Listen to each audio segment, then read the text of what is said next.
Oh, there she is. Marianne does. Okay, so Hello, you guys hello, are my Fan. special people. Can't start without you two. Hello, Ni Dung. Okay, all right.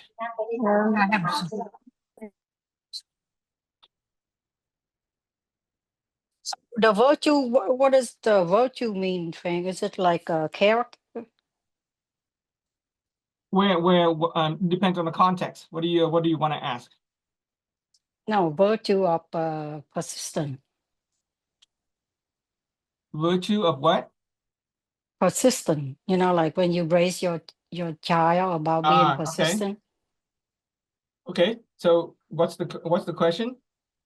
What does this mean in Vietnamese? The Oh, virtue. the virtue là đức tính, persistence là kiên trì. Đức Oh, tính I kiên see. trì, the Đức virtue tính. of persistence. Yeah. Oh, I see. Okay, thank you. Đức tính kiên trì. All right. Có công mài sắt, có ngày nên kim. Okay.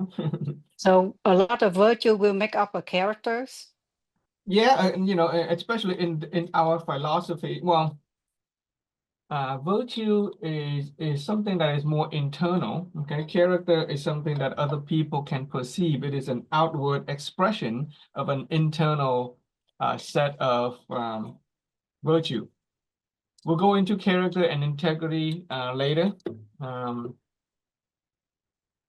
in the later this part of the series. Okay.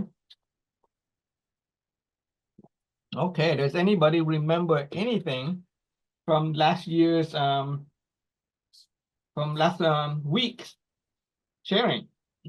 Do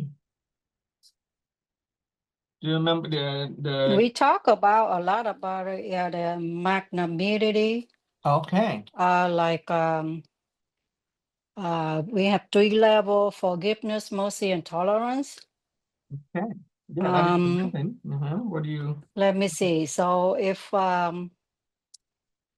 forgiveness means I take in 10 mistakes Mhm. 10 of a faults? person.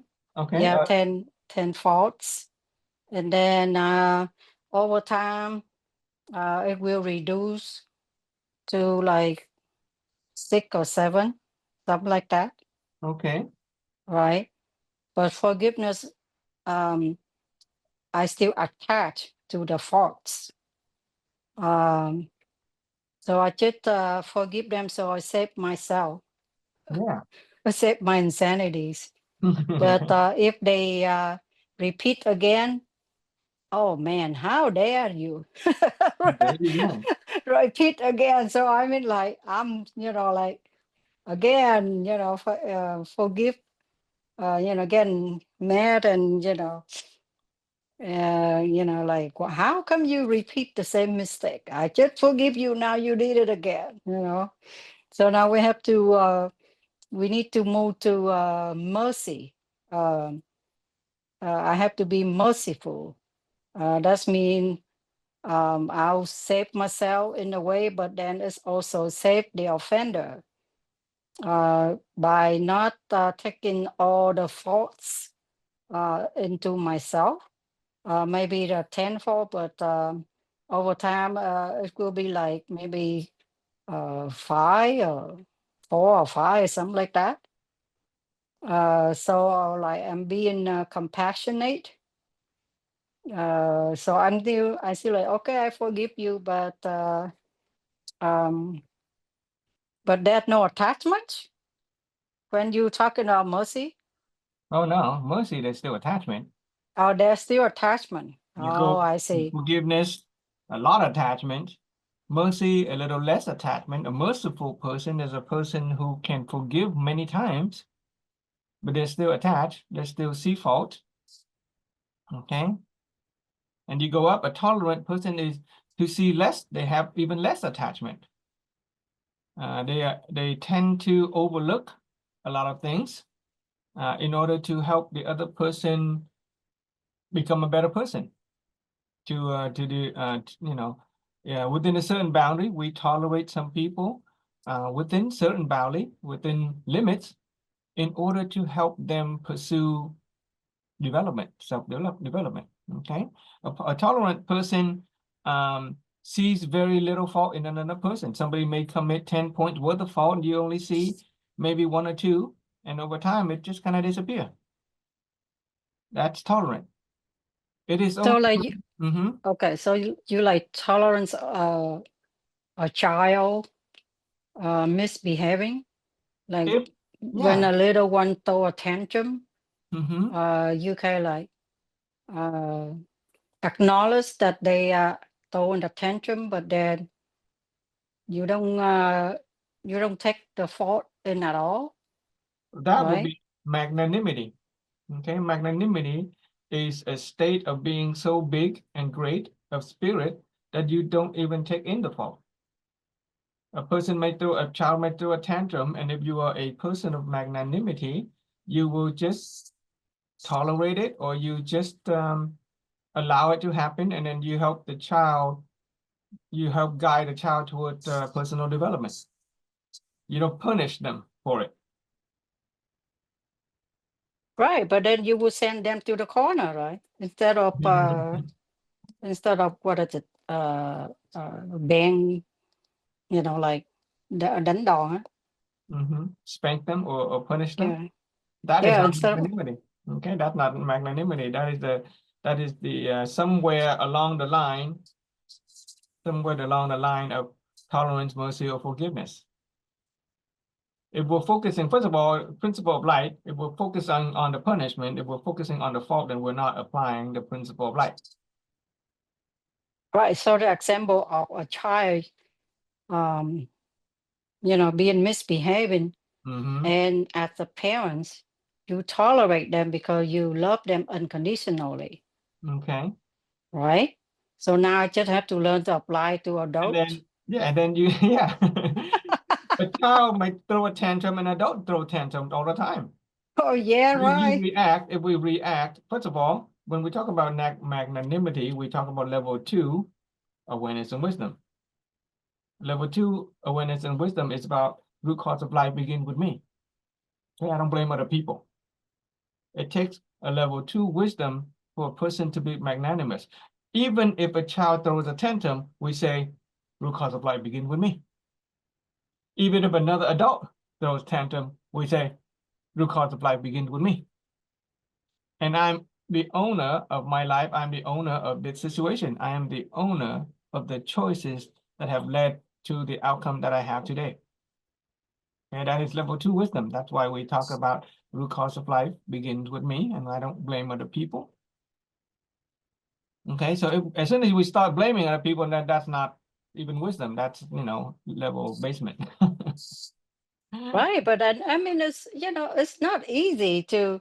I mean, it's easy to love your children, or unconditionally, but it's not that easy to love, other people, even your spouse. Sometimes we can't even love them unconditionally. Yeah, yeah, I know. It's called being human. Right? Yeah. So Let me pour some water. Um, we will talk about level 1, awareness and wisdom today. Okay, but before that, let's give a chant hello to Ilam for joining us. Do you have any lesson that you want to share? Anything that you've learned, anything that was new, anything that was impressionable or applicable to you before we move on to today's lesson?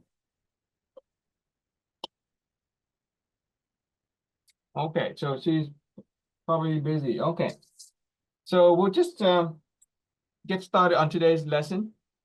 I want to begin by appreciating all of you for coming back. I'm particularly grateful for those of you who have taken the time to come back consistently every week.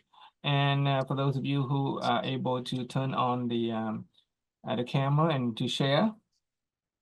Um, are you using a knife or anything? What are you doing, G, Marianne? Make sure you're safe.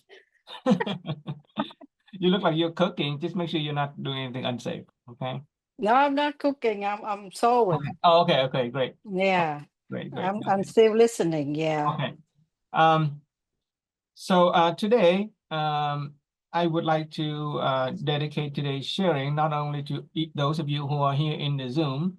I'm very honored by your presence and I'm grateful. But there is a special person that I would like to dedicate today's sharing to, who is a co-worker.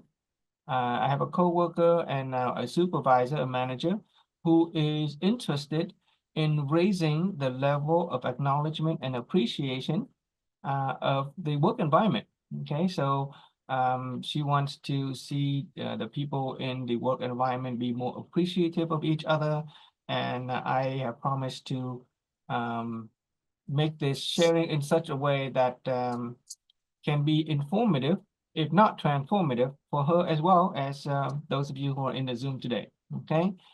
Oh, so she going to listen to the video? Yeah, I'm gonna share with her the video, and then I'm gonna sit down with her and see if we can come up with some ways to raise the level of awareness of our um, colleagues, and help everybody become more productive as well as becoming more appreciative of one another.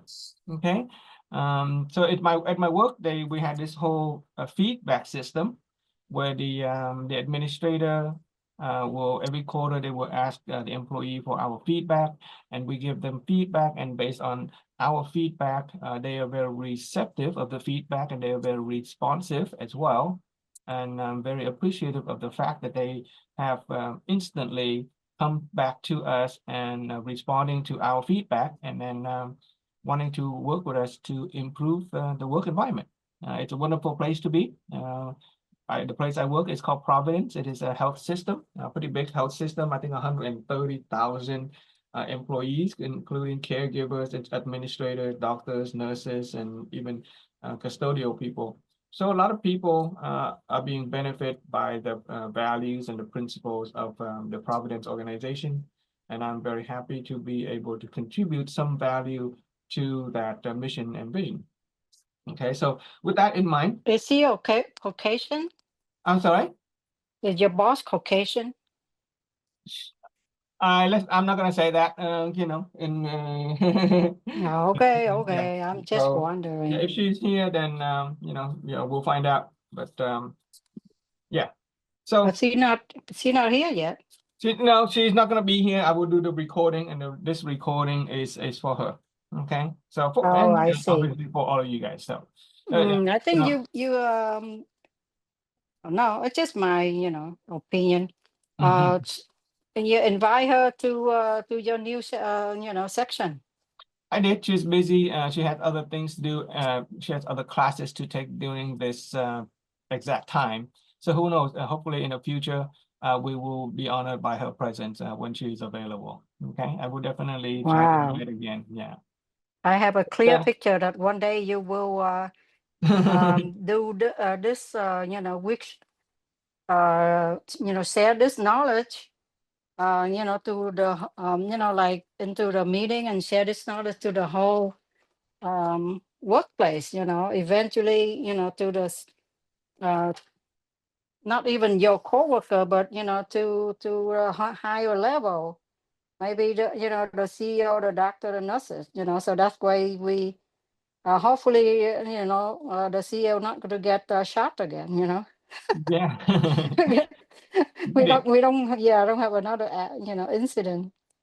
We here, at the workplace that I work, it's a healthcare environment, and here we are constantly talking about health, right? We're talking about holistic health. We're talking about mental health, physical health, relationship health, even financial health. It would be nice if the healthcare system is a little bit more cognizant of the focus on health as opposed to simply diagnosing disease and trying to fix diseases. So yeah, it's a good vision to have the healthcare system be more open to health-oriented kind of philosophy. Okay. But anyway, so with that in mind, I'm going to do a little bit of this review for us and for our friend.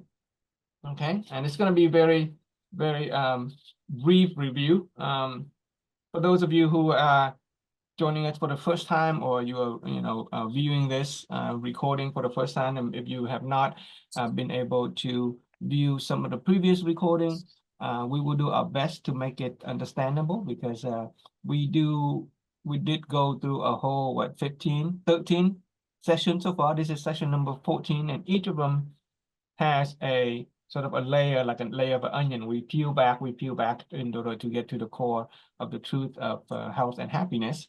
And a lot of terminology, specialized terminology. So if you don't understand anything, feel free to contact me, feel free to ask questions, or just simply go back to the previous videos for the foundational concept. Okay, so because here we are building a very strong foundation already. We'd spent the first 10 episodes or something doing nothing but establish some very foundational knowledge. Okay, so let's see, how do I do this? Let me use a fresh piece of paper. Okay, and put these aside for now. We'll go back to some of these diagrams later. Let's try. So just very briefly, throw it out there. We are sharing knowledge. Okay. The purpose of this sharing, and I like to generate the purpose every time we begin.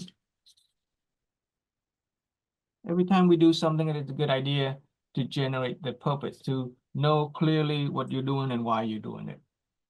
The purpose of our sharing or learning with each other is to expand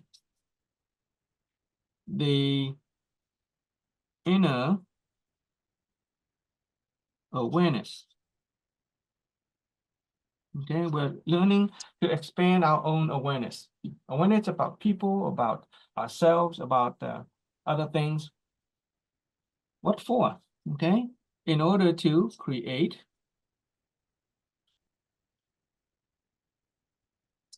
peace, health, and happiness. Okay, in order to create peace, health, and happiness. Make sure I got all my notes together. Okay. Okay. And the kind of knowledge that we are working on, there's two types of knowledge. There's one type of knowledge is, one type of knowledge is informative knowledge. Okay. Informative knowledge are the kind of knowledge that we have received when we go to school. Right? We learn math, we learn English, we learn arithmetic. As we gain more knowledge, we just expand our circle of knowledge, so we become more knowledgeable. But over time, informative knowledge just makes us know more about what we already know, sort of. It doesn't necessarily transform our life. It doesn't necessarily make our life better in a distinct and noticeable way. So here, instead of informative knowledge, what we're doing is we're going through a process of called transformative knowledge. Okay, so there information, you can learn new information, but the information that we learn is intended to shift our awareness, shift our consciousness, change our paradigm, the way we look at things, the way we understand people, so that our life would become better. Okay, we would experience a transformation. Okay, so we went through a whole process of talking about many different principles. And let me begin with the first principle, just a review, because it's important that we talk about these principles. Otherwise, without this foundation, we can't really discuss much of anything. So the principle is called the principle of light. Okay, so this is for the sake of new people, and it's a good idea to review as well. Principle of light. Okay, we're operating on a idea of the principle of light. With principle of light, we pretend that this is a dark room. Okay, let's call this dark room. Now, when it comes to light, it is, we can intuitively understand that wherever there is light, there is no darkness. Wherever there is darkness, no light. So if we imagine that this is the dark room, what would be the simplest way to brighten this dark room? What's the simplest way? Marianne, if your camera is on and your microphone is on, you can help our newcomer. What's the simplest way to brighten up a dark room? To turn on the switch. You turn on the switch, okay? We open the window, we light a candle, we bring the light into the room, okay? We bring light into the room, okay? We bring light into the room. Now, because light and darkness has a duality, where there's light, there's no darkness, where there's darkness, not enough light, then in theory, we can say that, oh, if somehow we can remove the darkness, then the light would come up. Okay.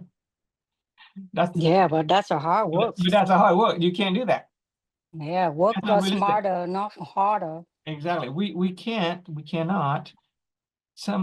remove the darkness from the room and expect the light to come on.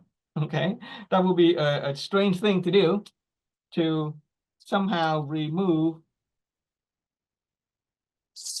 the darkness. Okay, so we can't do that. We can only bring the light into the room. Now, consider this. I'm going to draw a house. Okay, consider this house. Okay, I'm going to label it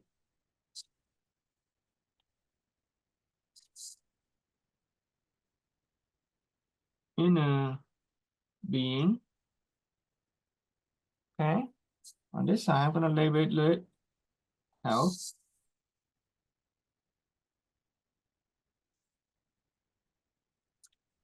On the right side, we call it relationship. On the top, finance. So this house represents our life. Okay. At first glance, we may think that life can be very complicated. Sometimes we have so many problems, so many challenges. But if we just take a moment and just simplify it, we will notice that there are really only 4 areas of life that we really need to worry about.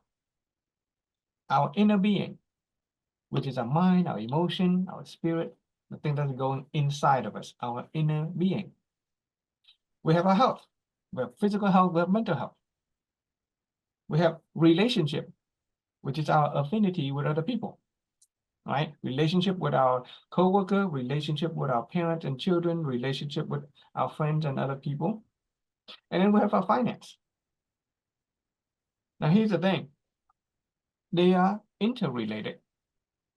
Okay, if you take a moment, you will find that whenever we have a problem in life, let's say we have something going on with our inner being, our mind, our spirit is having trouble, it tends to affect our physical health.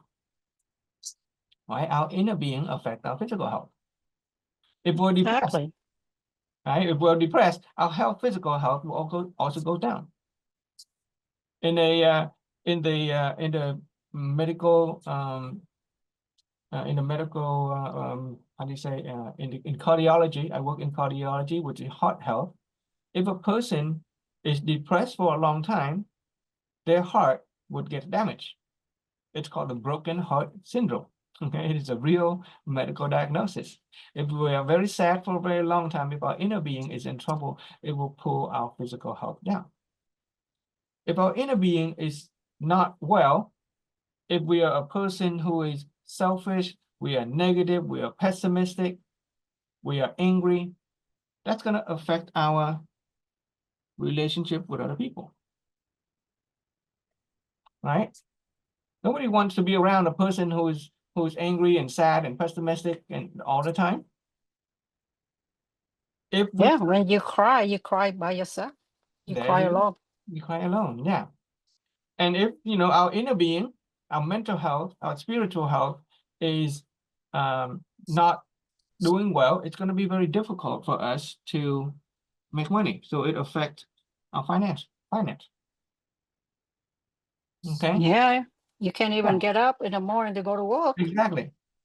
And if, on the other hand, the person who is very optimistic, who is very happy, right, who is very joyful, who is grateful for everything, they will find themselves to be pretty healthy physically as well, right? And anybody who has a positive personality tend to attract a lot of friends. And then a person who is very optimistic can make a lot of money. And then there's vice versa. They it goes back the other way too. If our physical health, it relates to our inner being. If our physical health goes down, we get COVID. Oh, suddenly we get depressed as well. If our health goes down, like we get COVID and we're isolated, that is going to affect our relationship with other people. You see how it interrelated. If we're healthy and we're outgoing, we invite people to go out, we hang out with friends, then we are going to have healthy relationship.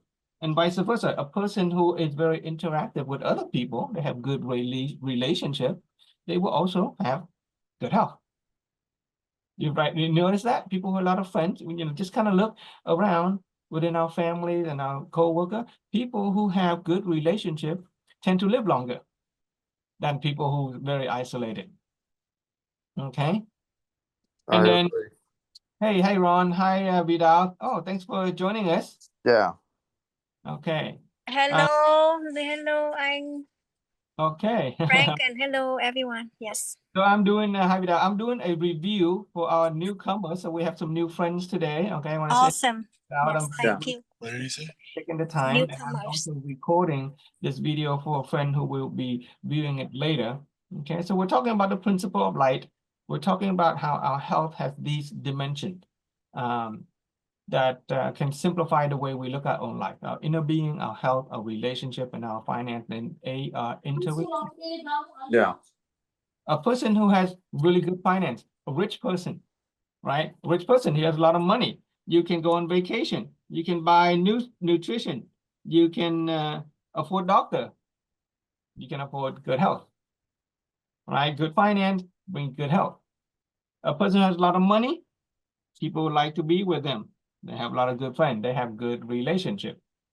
Okay, and vice versa. A person who has good relationship has a lot of networking, right? For example, then they can easily make money.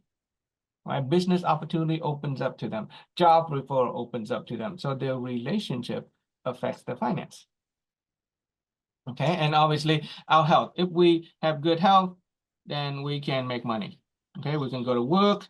We don't sit around all day. So you can kind of see it interrelated. And obviously our inner being is directly related to our finance as well. Okay. If we are happy and joyful and optimistic and grateful, and for today, we're going to talk about gratitude and appreciation and how that will go into helping us have material financial success as well. So now, earlier we were talking about the principle of light. Okay, we talked about the dark room. It is simple to bring light into the room. It is impossible to remove the darkness. If we take darkness to represent the problems of life, okay, the problems of life can be represented by the darkness that is in our lives. Now, Do you notice that most of the time when we have a problem, we try to go and fix the problem? When we get sick, we go to the doctor, we get medication, we expect the doctor to remove our illnesses. When we have problem with relationship, oftentimes we would just change relationship. Oftentimes, if we find ourselves in a credit card debt or something, people try to resolve the problem by getting another credit card. And so removing the darkness can be compared to trying to fix the problems of our life. And while you can kind of do it temporarily, it doesn't necessarily go away completely. It tends to come back. That is why we can't really remove the darkness and expect the light to go into the room. You have to bring in the light. Okay?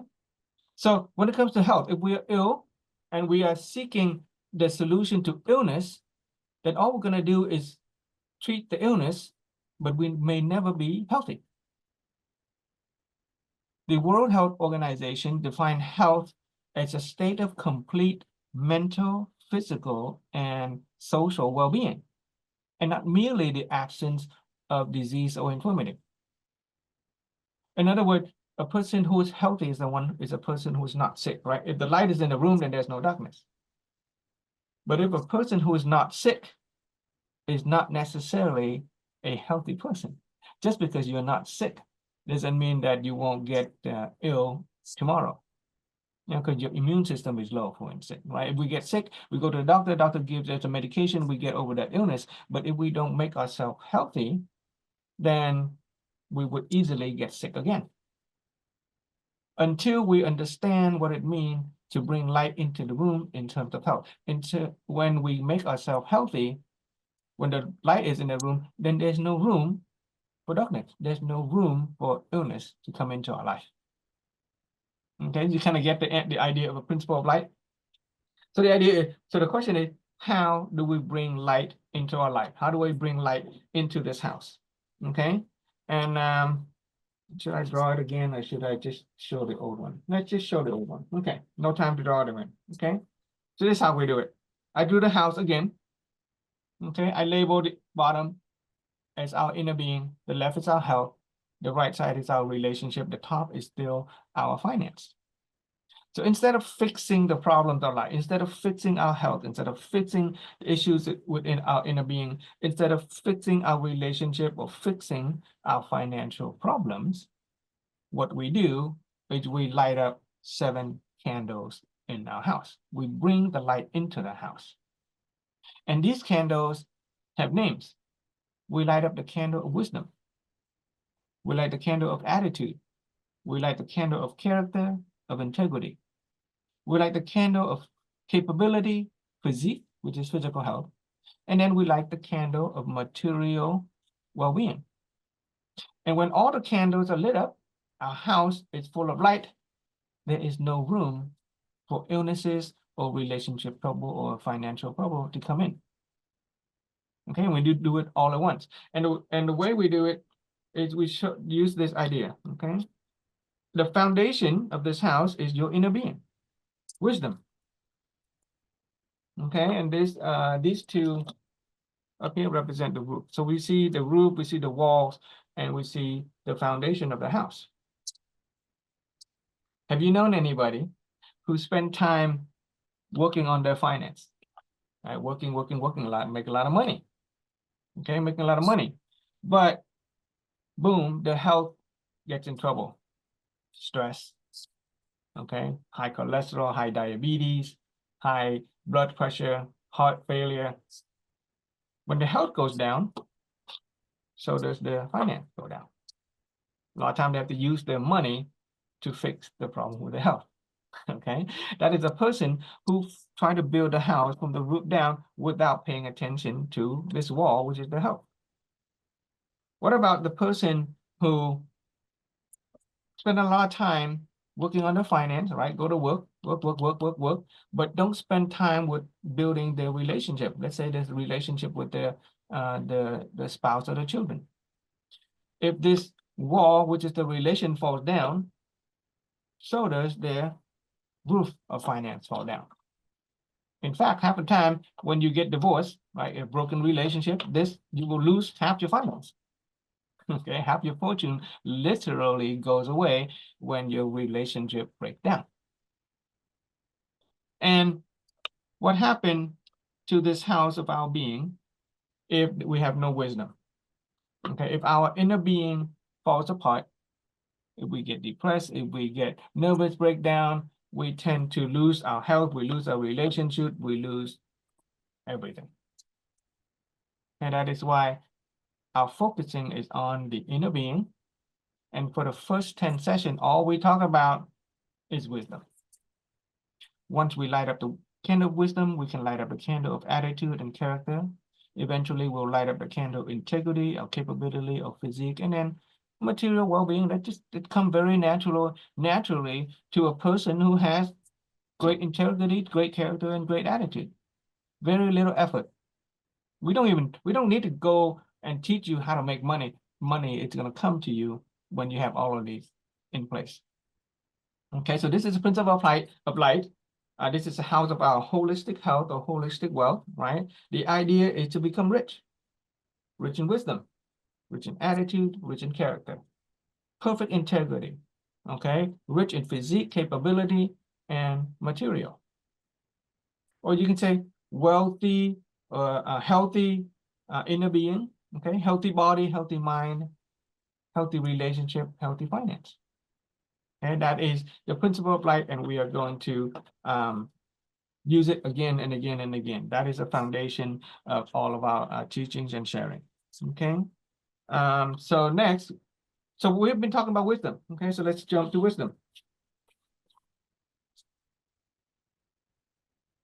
Let's draw a nice candle of wisdom. Okay, we're just gonna use this one right there. Okay, like that. It's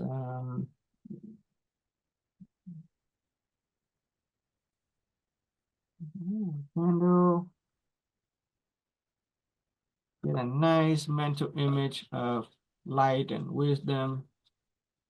With the candle, and I'll label it wisdom. Okay, wisdom. And wisdom are divided into 3 aspects. Okay, here we talk about the idea of a triangle of reality, or reality triangle. You have to go back to the previous video if you want to know what the reality of reality triangle is. But what it says is that for anything that we can perceive, touch, feel, taste, know in this universe, this world, there is a physicality. There is a physical manifestation to it. Right? If you can feel it, if you can see it, if you can taste it, if you can know it, there's a physicality. There's a physical manifestation. Right? Kind of like lead and gold, right? Lead and gold, they have a certain physical manifestation that is different, right? Lead is kind of dull and gray. Gold is shiny and yellowy. That is the physical manifestation of lead and gold. And when scientists studied lead and gold, they found that deep within lead and gold, there is specific energy, vibration that give rise to the way lead looks and the way gold looks. Okay? It is the energy vibration that gives the physical aspect of lead and gold. And when scientists look down closer and closer to the very smallest structure of the element lead and the element gold, they found that they are made up of the way, the atoms and the nucleus and the electrons and the quarks and all of those are made up differently. And they simply call it information. Okay, so if you ask a quantum physicist, they will tell you, all things in this world can be constructed with information. All you need to know is the information of lead, and then you can create the element of lead. All we need is the information of gold in order to create the element of gold. And we apply the same analogy to the human life and experience. a happy person has a physical manifestation that is very distinct from a sad person, right? They have a physical feel to them. You can kind of tell a person, you can see it, you can feel it, you can sense it. There's a very visceral feel to a person who is happy. And then there is something very physical about a person who is sad. And so we get to ask, okay, deep inside a person, what kind of energy does a person have that gives rise to the physical manifestation of happiness or sadness? And then what kind of information deep inside them that will give rise to the kind of energy which will give rise to the physical manifestation of happiness and sadness. Okay, so that is why we use this triangle. We split everything up into three. There's an information aspect. If we can get down to the information aspect of anything, then we will understand its energy, and then we will understand its physicality. Now, when it comes to wisdom, we already spent some time learning about the informational aspect of wisdom. Okay, we learned about 5 levels of awareness. Okay, 5 levels of awareness. So far, we've gone to level 1, 2, 3.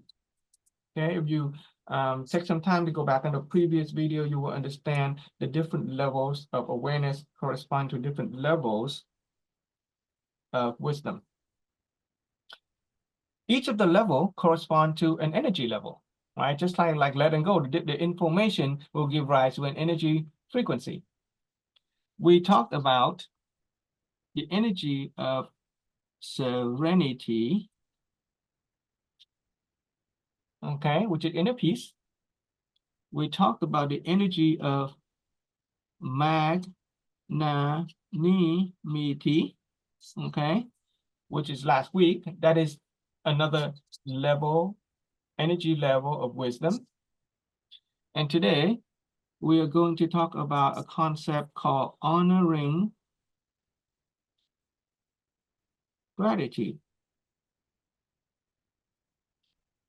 Okay, and for those of you who have been following with us, level 3 wisdom correspond to serenity, inner peace. It is a very high vibrational energy, ultra high, ultra balanced. Level 3 wisdom correspond to serenity. Level 2 wisdom, last week we talked about. Root cause of life begins with me, and I don't blame other people, so I can be totally magnanimous. I can love unconditionally. Level 2 wisdom correspond to the state of being magnanimous. And today, we're going to learn how level 1 wisdom correspond to honoring gratitude. Okay, level 1 wisdom corresponding to honoring gratitude. Just because we went up to level 2 and 3 doesn't mean level 1 is no good. It is not about a good or bad or which one is better.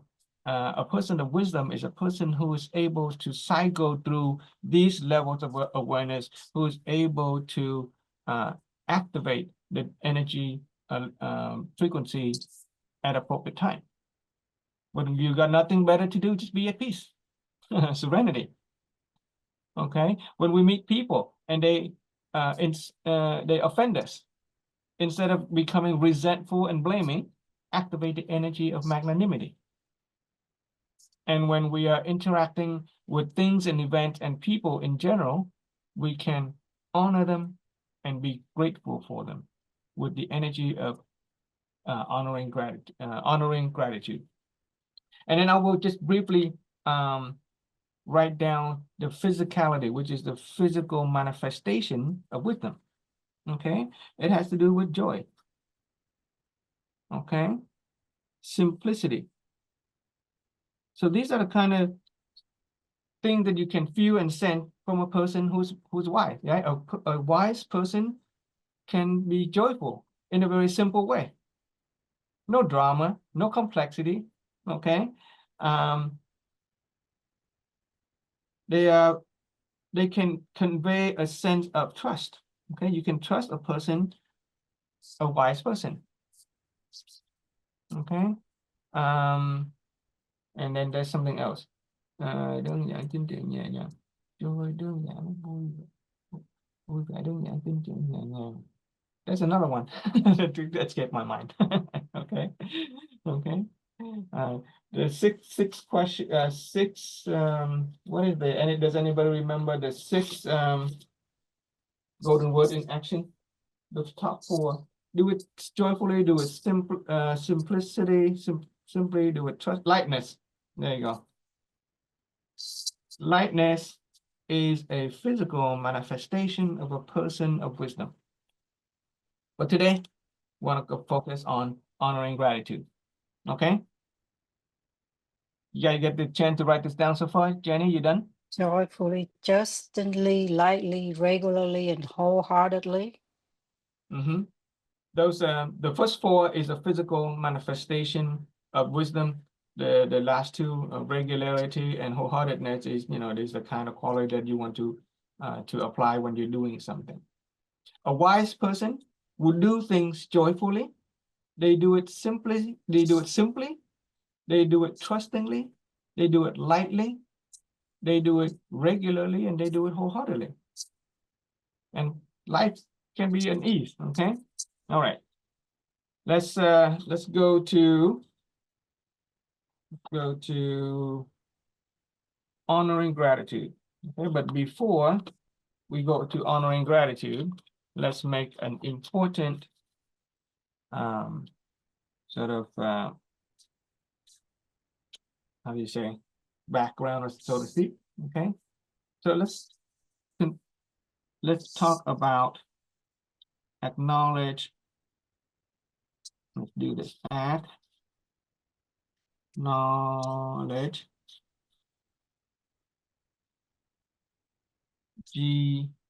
Acknowledge DGE. Okay, acknowledge. I'm going to use the verb form, and appreciate. Okay. This is level 1 wisdom. Just a quick review. Level 1 awareness is a state of being able to recognize good or bad, true or false, right or wrong, should or should not. Right? Even a child begins to have the awareness of what's good, what's bad, what's right or what's wrong at a very early age. Okay, what they should do, what they should not do. Level 1 wisdom, it's a proactive choice of choosing the good versus the bad, the should versus the should not, the right versus the wrong. Okay, if a person knows good, right, or wrong, but they won't choose the right, then we have to say that person doesn't have wisdom. Okay, just having awareness of good and bad, right or wrong, is not enough. It is the proactive choice of choosing the good, choosing the should, choosing the right, that makes this person a wise person. Okay, so let's talk about acknowledgement and appreciation. Or acknowledge and appreciate. Okay, here's a question. What do you call a person who only acknowledge all the bad things in the world? You turn on the news and you hear all the things that is going on in the news. What kind of news do we tend to see when we turn on the news? Does anybody want to interact? Mostly negative. Mostly negative. Yeah. Yeah, thank you, Madam. I'm very appreciative of your sharing. Yeah, mostly negative. Interesting. Right? What do you call a person who record all the bad experiences that another person has done for them? What happened to you when you remember, when you acknowledge only the bad things that other people do to you? What do you call that person? What what is that like? Anybody want to jump in? Right. Last week we talked about forgiveness. We talked about mercy. We talked about tolerance. We talked about a state of being magnanimous. Right. A person who is forgiving, that's good. Forgiving is a virtue, right? You know, the Bible tells us we should forgive 7 times, 70 times. But before we forgive, we had to have acknowledged the fault that other people has committed against us. And every time we acknowledge somebody else's fault, it is equivalent to drinking the poison, the negativity from the other person, right? And over time, oftentimes, we maintain that negativity, that resentment. Okay, we call that resentment. And over time, we want some kind of revenge. As long as we maintain that resentment and blame, we're actually drinking the poison and expecting the other person to die from the poison, even though we're the one drinking it. And so we are forced to forgive the other person for no other reason than to save ourselves from the negativity. That is a person who acknowledges the negative aspect of somebody else's behavior and action. Right? We tend to become resentful and blameful when we acknowledge the negativity that other people do. Okay, what do you call a person who acknowledges and remembers all of their own mistakes and failure? What do you think happens to a person if they keep on thinking about their own mistakes, thinking about how insignificant they are, or how bad they are, or how inferior they are? What do you call a person who acknowledges themselves for all the bad and the wrong thing that they do? All the weaknesses, all the failure, of that person. A person that is mindful, I would say. Well, mindful these days has a very positive. If we are always acknowledging our own fault, if we're always blaming ourselves for being wrong, for being weak, for being inferior, usually we get depressed. Low self-esteem, right? There you go. Yeah. Usually we get depressed. Our self-esteem goes down. We become pretty negative. And over time, it will start to affect our physical health as well. Right? A person who is always doubting themselves, okay, that's an self-inferior person, self-blaming, people who accumulate all that negativity over time, that get very depressed, they experience despair, and the worst of it is they kill themselves. People who acknowledge themselves for only the negative aspect of that about themselves. People who only acknowledge the negative about other people and event is called a paranoid person or a pessimist. Okay. And so imagine a family environment in which you acknowledge only the bad things about your wife or your husband, where you acknowledge only the bad things about your children or your coworker. Right? Can you see that you're focusing on the darkness? There's no light in the room when all you do is acknowledge the negative aspect of another person. But fortunately, we already learned about wisdom. Okay, we learned about wisdom. A person of wisdom level 1 is first they recognize the right and wrong. But a person of wisdom level 1 proactively choose to focus on the good. Focus on the should. Focus on the right instead of the wrong. Okay? An event may happen that may be good or bad, but a person of wisdom, level 1, will choose to look for the lesson instead of the pain and the suffering. When another person behave a certain way, the person of wisdom level 1 will focusing on that which is good about the other person. Because the other person could have done 100 things right. They could have done 100 things right. But if we only acknowledge the one thing that they do wrong, that's going to negate the other 99 things that they have done right. So let's talk about this in a more positive, more principle of light, perspective. How do you feel when someone acknowledges you and appreciate you for doing something right? Who wants to share? Has anybody here have an experience where someone acknowledge and appreciate you when you do something right? Well, I mean, on my end, I think it's natural for most humans, actually, the majority of humans, we appreciate being acknowledged and recognized, versus the opposite of someone being, how can you say it? Like you said, like the dark side, because I've seen it, and I think all of us have gone through that, where like there's good people and there's also bad people. Um, so yeah, if I was to compare which one is best, of course, we like more of the good, which is what God wants.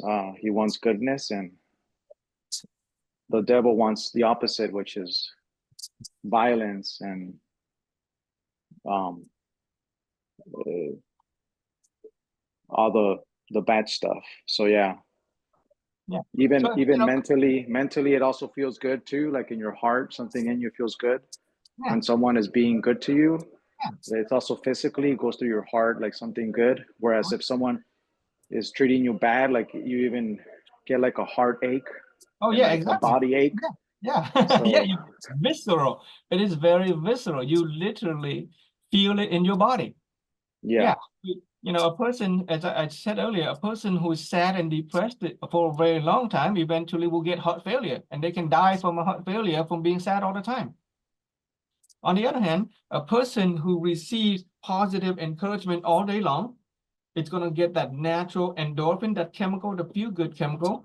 It helps restore any illnesses. It restore any the balance in the body.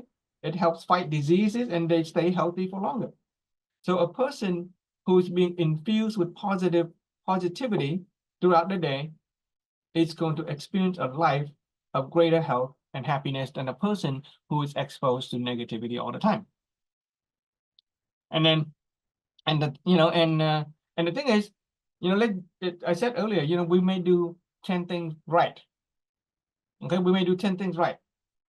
And if people only acknowledge us for the one thing that we do wrong, do we feel like those other 9 things have been a waste? Right?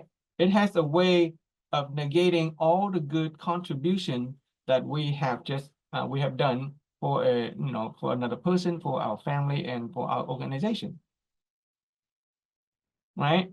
A person could spend many years contributing values to an organization, but they may make only one mistake, and they may get fired for that one mistake, and as if the person has not contributed anything to the organization in the last many years. So being appreciative is, it's a positive energy. It is an important energy that helps a person become very healthy and very productive. Okay.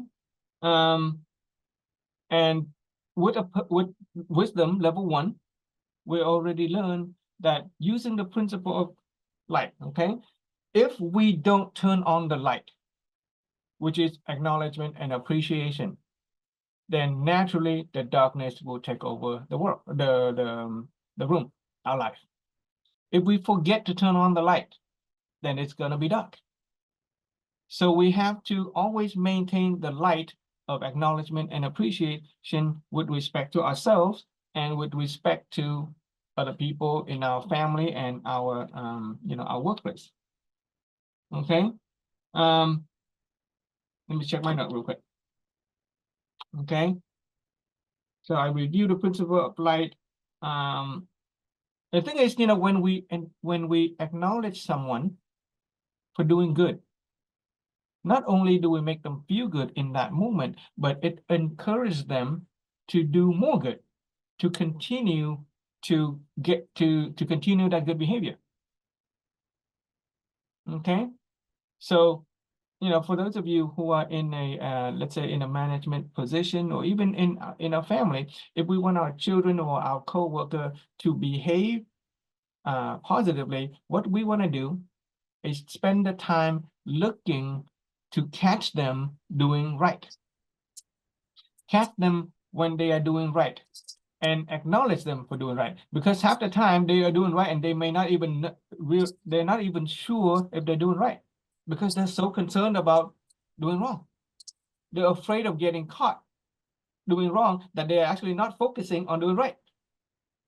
But if we can spend our time catching another person doing what's right, even if it is just the most mundane thing that they are supposed to have done anyway, we catch them doing it right, then that will encourage them to do more right.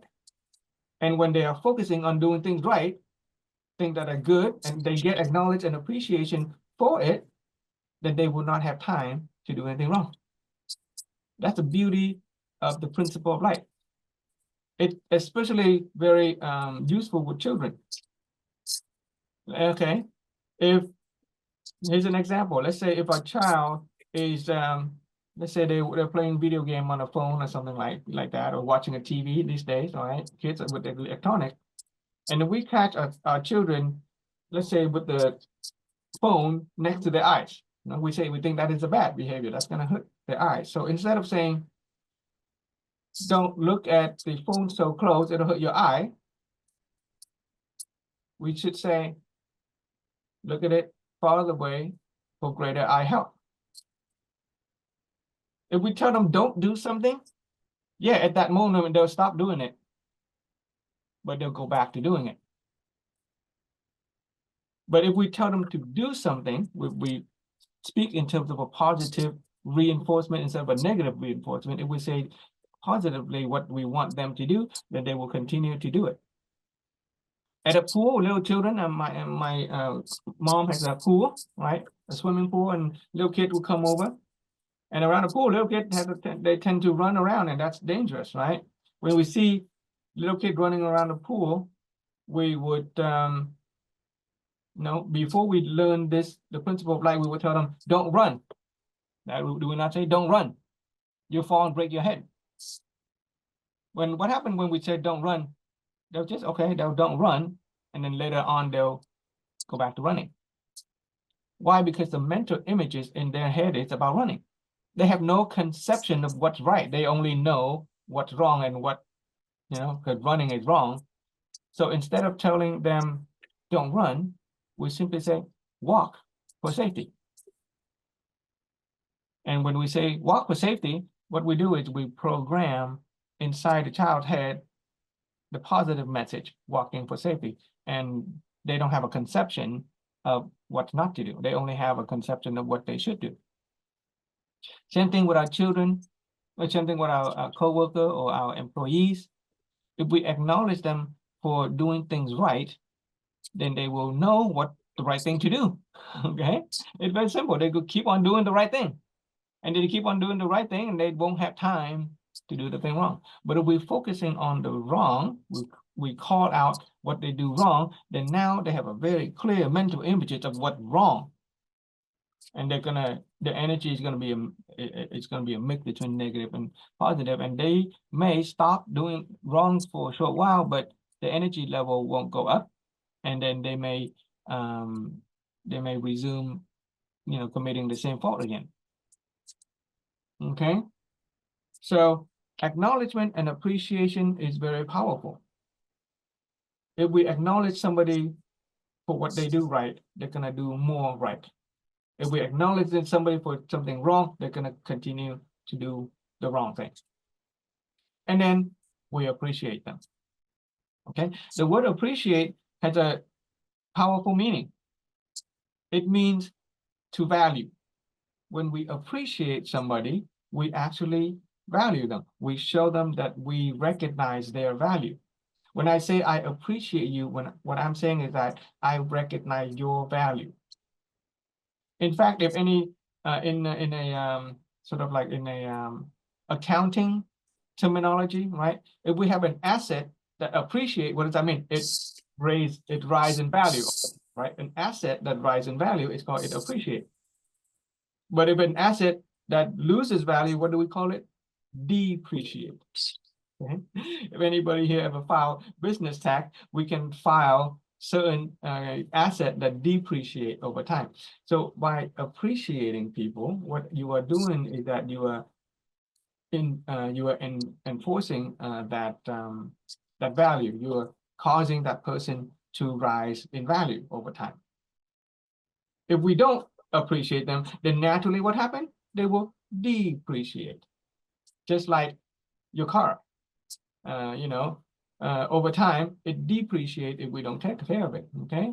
In terms of tax and economics and business accounting, a physical item will depreciate over time. You buy it at a certain value, each year we report to the IRS that it depreciates in value until 5 years, 10 years down the line that item has zero value because it has depreciated completely, at which point you're going to have to buy another item of the same use. So when you appreciate another person, you telling them that they have value, and you are infusing value. You are causing that person to rise in value over time. Okay? You're adding light into the room instead of taking darkness out. Marianne, you have a hand up. Go ahead. Oh, I just want to add something. Like when you acknowledge and appreciate people, not only that you make them feel good, but also you receive the positive feeling too, like you also your dopamine and happy hormone we also rise when you look at their smile, their happiness, their brightness in their face. So it's not only them that receive a good stuff, but it's also for us to be happy too. Right. So the person who is doing the appreciation, the person who is doing the thinking, is also getting the benefit of thanking other people. Yes, thank you, Marianne, for that. And for those of you who have studied this philosophy, remember we talk about the energy level of the human construct, right? And we talked about grace and merit and the good things that we do to other people. The gift of speech, right? Kind word and appreciative word are the gift of speech that we give to other people. And when we do things that cause other people to go positive, right? The happiness, the joy goes up, they go positive in energy level. We also deposit a seed in our good fortune account, our grace and merit account. So our lives get better. We will attract more positivity in our life when we are giving people gifts of appreciation and acknowledgement via words. Okay. Okay. So, yeah, so, we can think about, our children and our co-worker, right? What would it feel like if our spouse were to acknowledge us and appreciate us, right? We would feel like a better person. We would feel like we wanted to become a better person, more productive employee, more loving husband and more loving wives, more magnanimous and unconditional love can be available when we feel like we are acknowledged and appreciated, okay? What about ourselves? Okay, if we acknowledge and appreciate ourselves for all the good things that we've done, we also, through that engine of grace and merit, okay, we make ourselves feel good, and we also receive merit and grace for doing for propping ourselves up. Okay, so acknowledgement and appreciation is a very powerful way of being, very powerful and useful things to do. That is just a sort of like a discussion, a worldly discussion, okay? Next, I'm going to go into the philosophical discussion according to the philosophy of group education that we are all learning, okay? So, just before that, there is a wise saying, okay? There's a wise saying. Acknowledge and appreciation is the key. I'm going to draw a key. Okay, to open key to open, okay, my handwriting, open all doors of life. Okay, if we want any kind of opportunity open to us, if we want other people to do anything for us, acknowledge them, appreciate them. It will attract other people to us. It will attract money.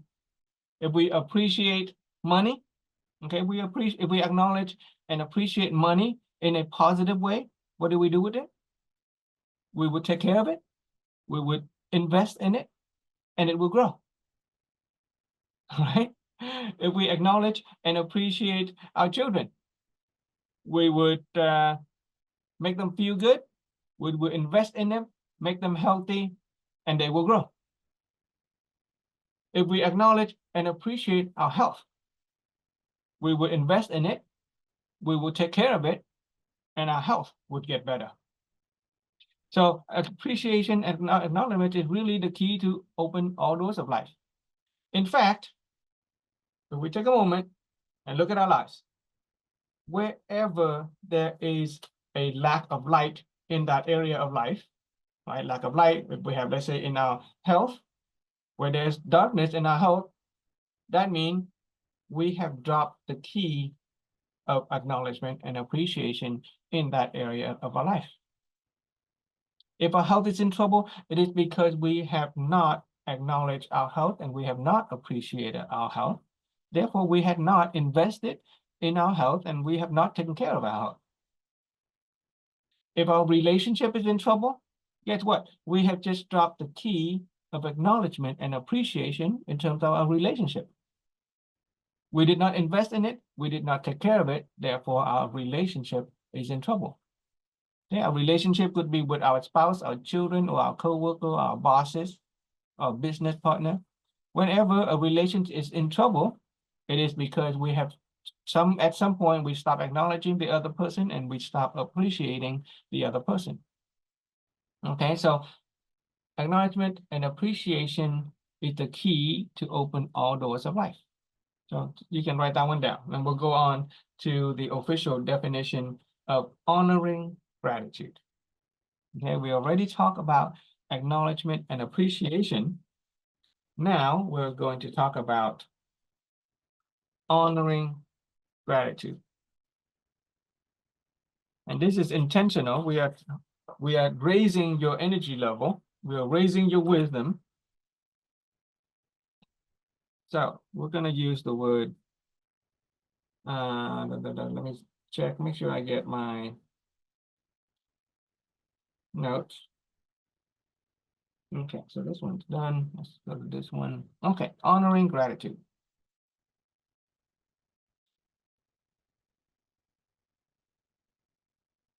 It is a conjunction, okay? It is a two-word, one word. Okay, together. Just as acknowledge and appreciation, honoring gratitude is a higher level of understanding or awareness. Similar thing, but very specific. Okay.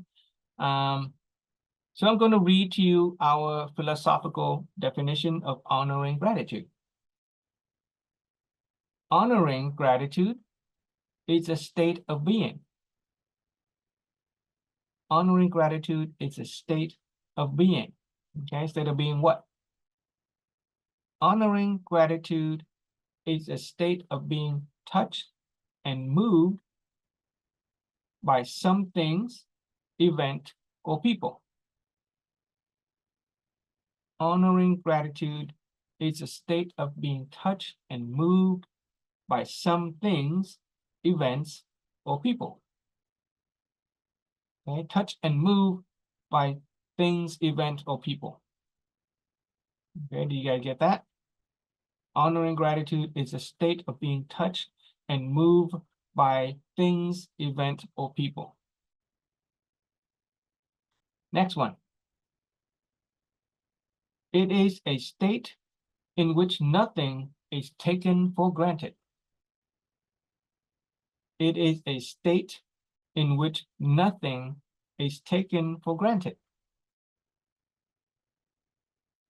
Okay.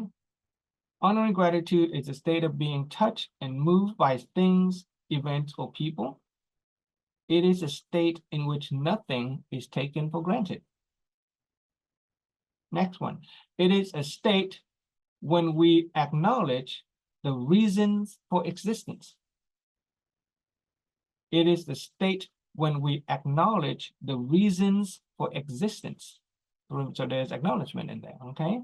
It is a state when we acknowledge the reasons for existence, comma, little comma, the significance of people. The significance of people. The significance of people, comma, and the usefulness of all things. And the usefulness of all things.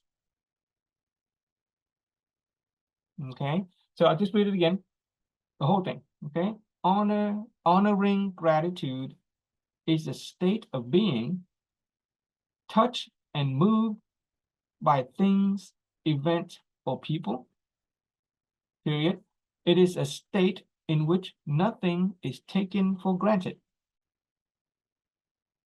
It is a state when we acknowledge the reasons for existence, the significance of people, and the usefulness of all things.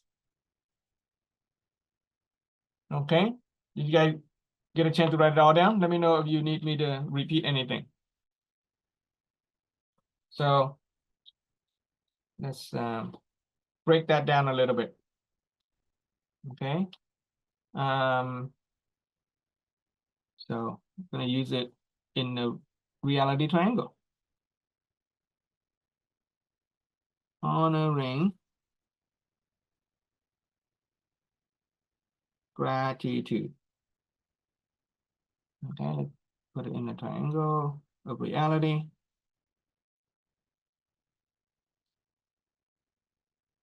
Okay, so we said it's a state. Oh, remember triangle of reality? We have the let's use yeah, okay, that's fine. Okay, honoring gratitude, we said touch and move. It's a state of being touched and move. Okay, state of being touched and move. It is state touch and move by things, event, people. Okay, there's a feeling. There is a state of being touched and moved. It is a state in which nothing is taken for granted. So I'm gonna write it this way. Taking for granted is not there. Okay, taking for granted. Okay, so taking for granted.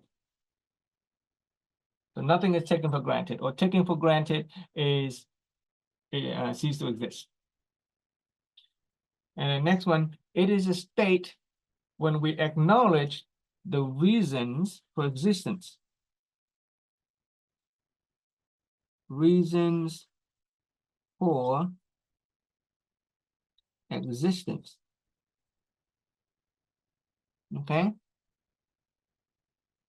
Reason for existence is broken down to significance of people, P-E-O-P-L-E, and usefulness of all things. Okay, that's the official definition from a philosophical standpoint. Honoring gratitude is a state of being touched and moved by things, event, and people. It is a state when nothing is taken for granted, or taken for granted is cease to exist. It is a state of being where reason for existence, where we acknowledge the reason for existence. Okay? Which is a significance of people and a usefulness of all things. Before we get back to that official definition, let's go back to this page right here. Honoring gratitude. Remember the principle of light? If honoring gratitude is light, okay, if honoring gratitude is light, then its darkness opposite is resentment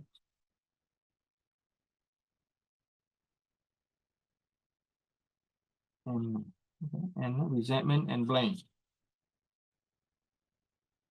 Okay, if honoring gratitude is light, then resentment and blame is darkness. Why? Because wherever there is light, there is no darkness. Wherever there is no light, there is darkness. In other words, where there is honoring gratitude, there is no resentment and blame. But if there is no honoring gratitude, there is resentment and blame. Okay?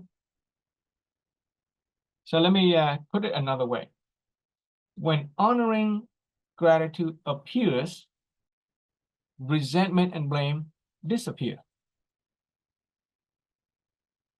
But if honoring gratitude disappear, then resentment and blame reappear.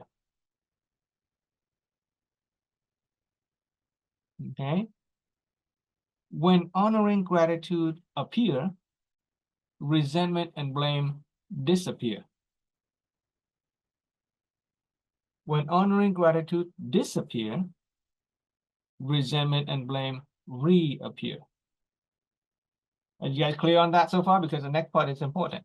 Are you guys clear on that? Can you get a thumb up? Okay. So when honoring gratitude appear, resentment and blame disappear. When honoring gratitude disappear, resentment and blame reappear. So here's a question. When resentment and blame appear, does honoring gratitude disappear?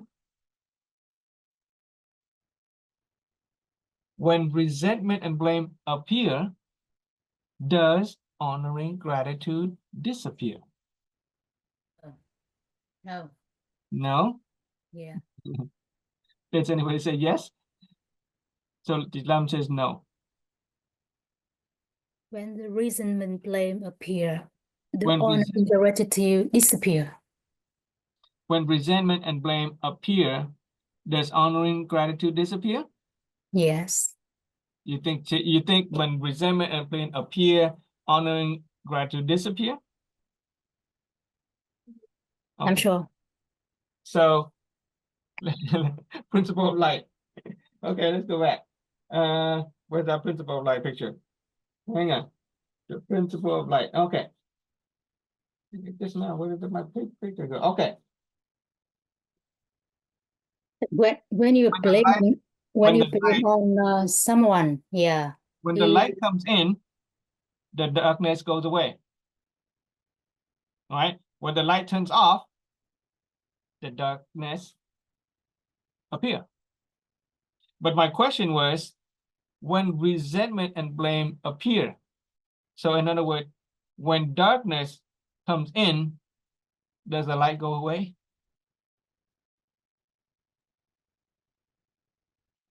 It's a trick question. Okay.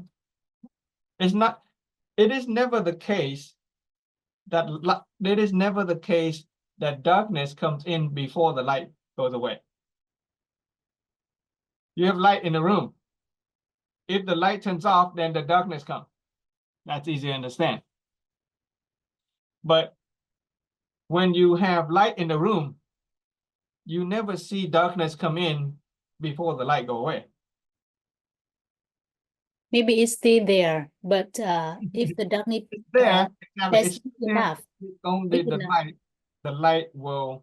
the light covers the darkness. As long as there's light, then the darkness doesn't show.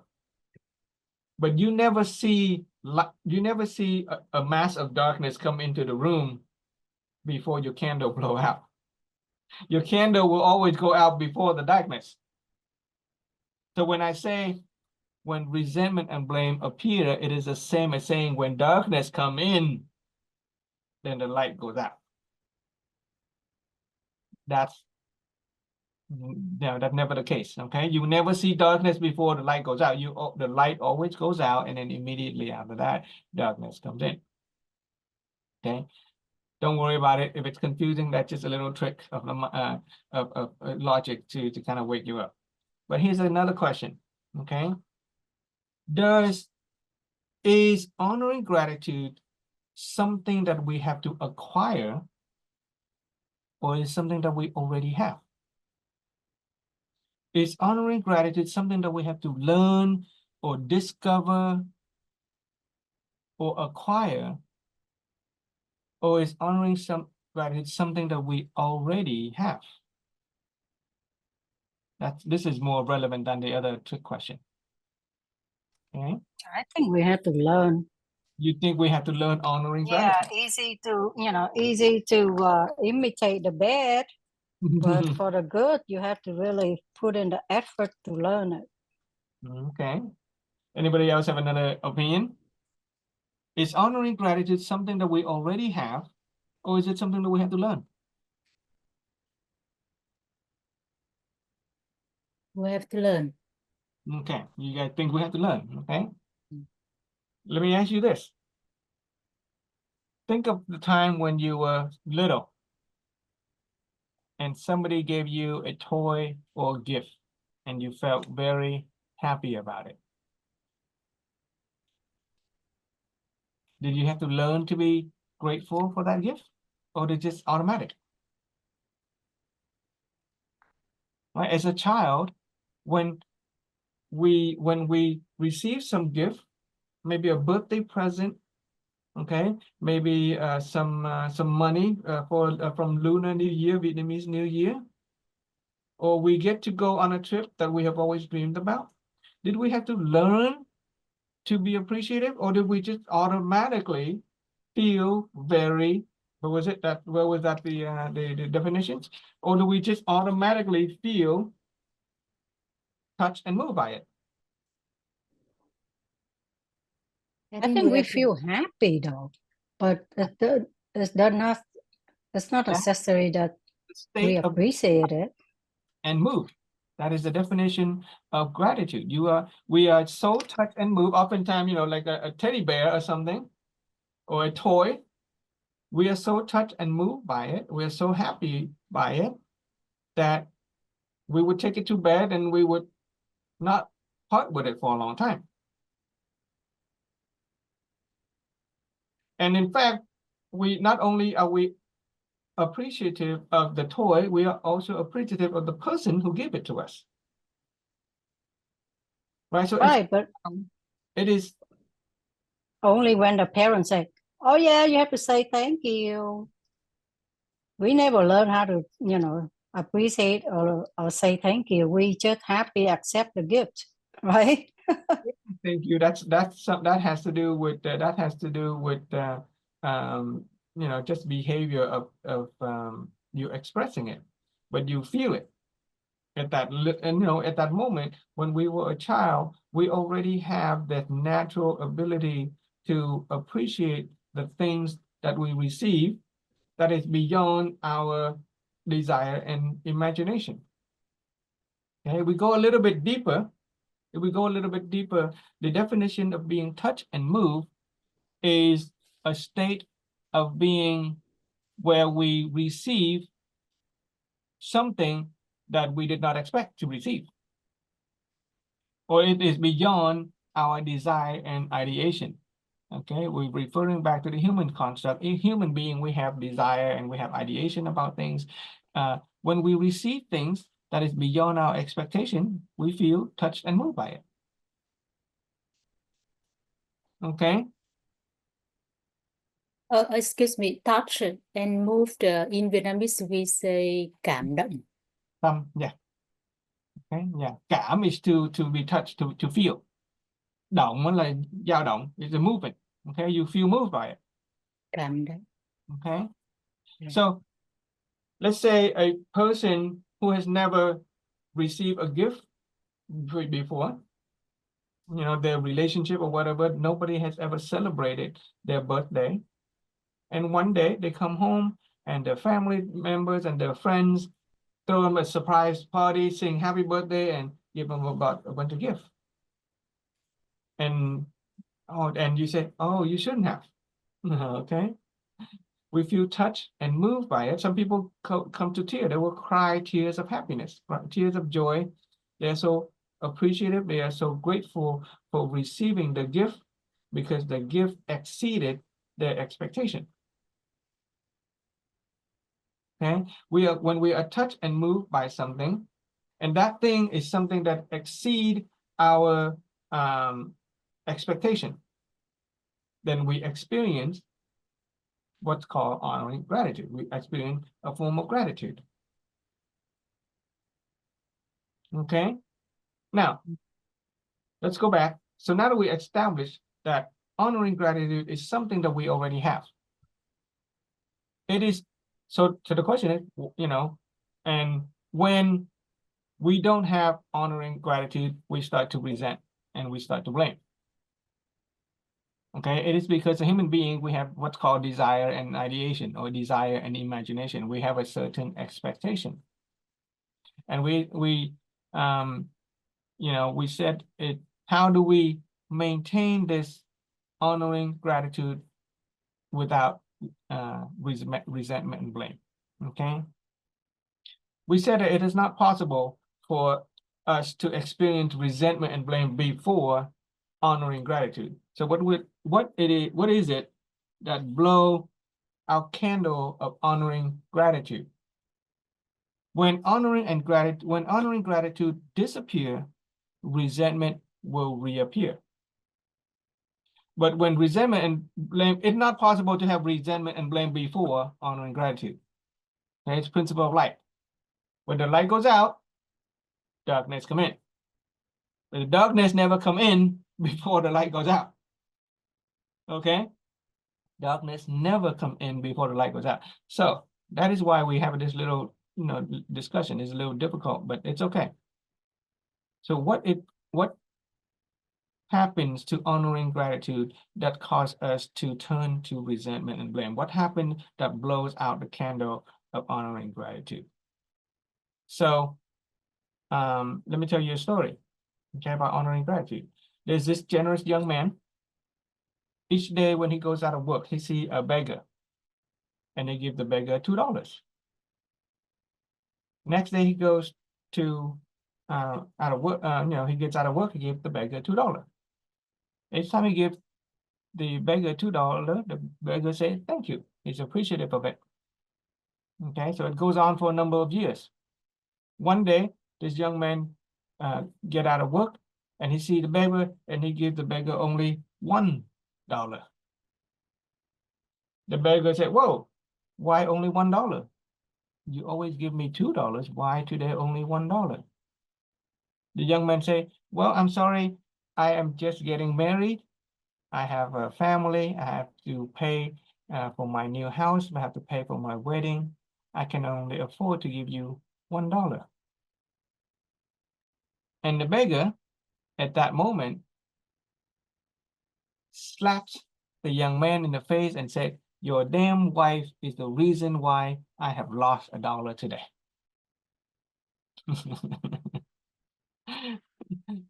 What did I just describe? What happened there? What caused the beggar to stop honoring and stop being grateful for the gift that he's received? Maybe he doesn't have a honoring. He think that is It's already, it's a nghiễm nhiên.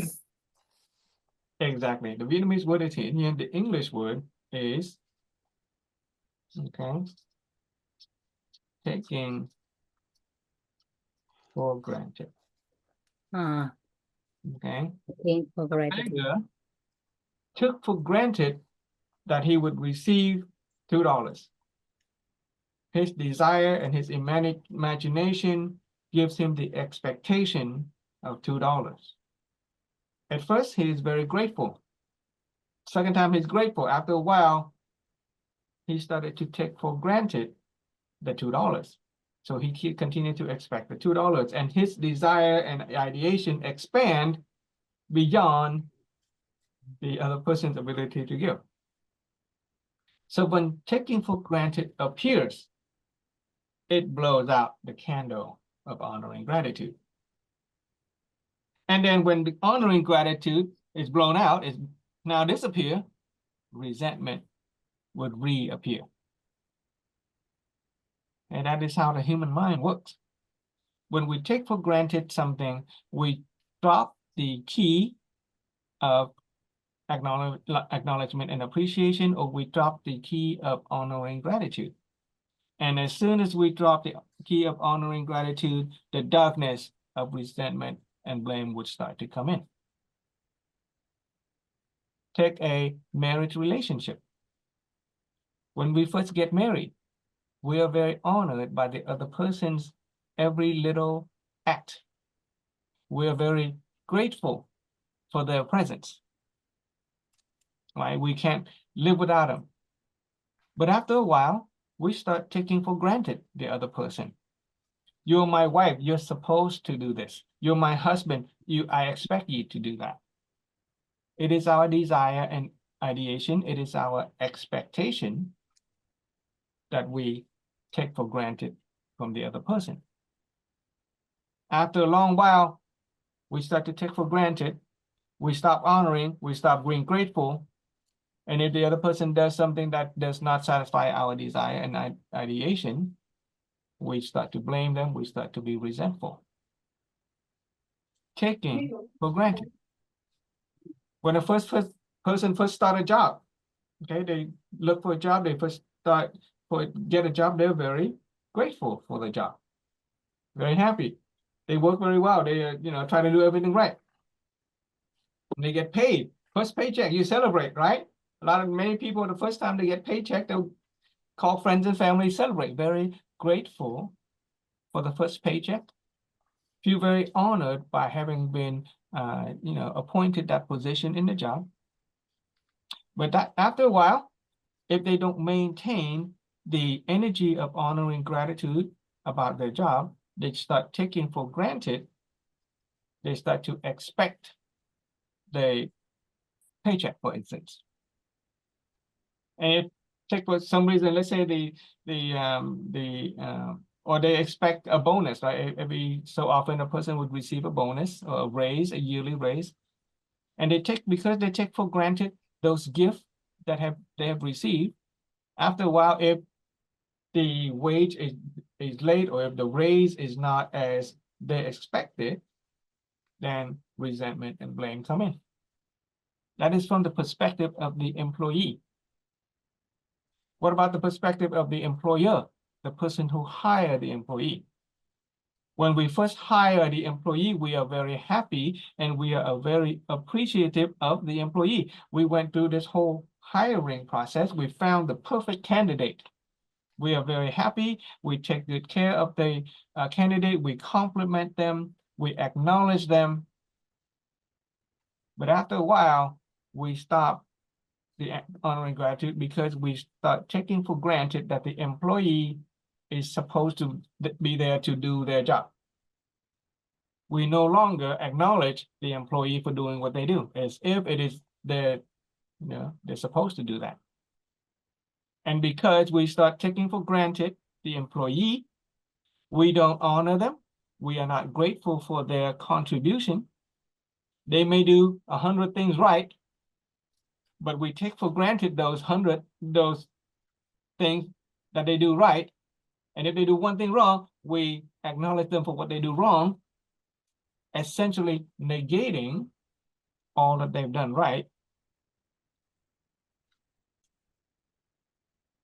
And after a while, the employee would feel that they are not being appreciated. Okay, if the boss or an employer keep on pressuring the employee because they keep on pointing out all the negativity, if they stop honoring and being grateful for the employee and their contribution, the daily contribution, the normal stuff that they have taken for granted for, then guess what? The employee will go and find somebody else who will appreciate them for what they contribute. This is why human resource department get a headache, because employees keep on leaving and they have to find new people. But we have total control over it. It is our taking for granted that causes us to stop honoring and being grateful for the presence of the people who are contributing to our lives. And when we stop honoring and being grateful, we will find things to blame them for, their mistakes, being resentful for them. And that's how relationships break up. So how do we prevent taking for granted from blowing out our candle of honor and gratitude? What do you think?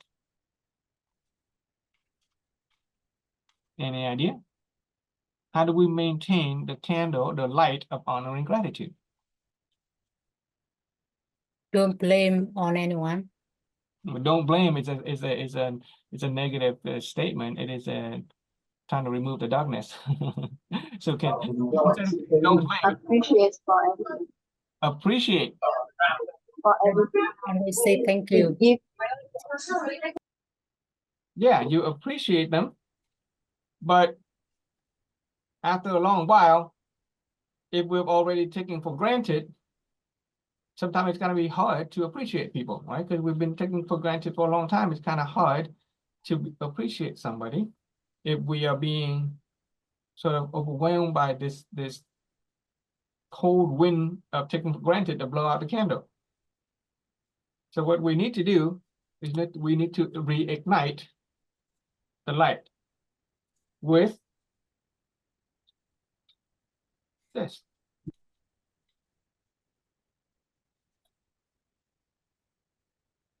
Okay, we need to reignite the energy of being touched and moved. Okay, we need to go back to this formula. We need to find in our heart some way to be touched and moved by another person or another things.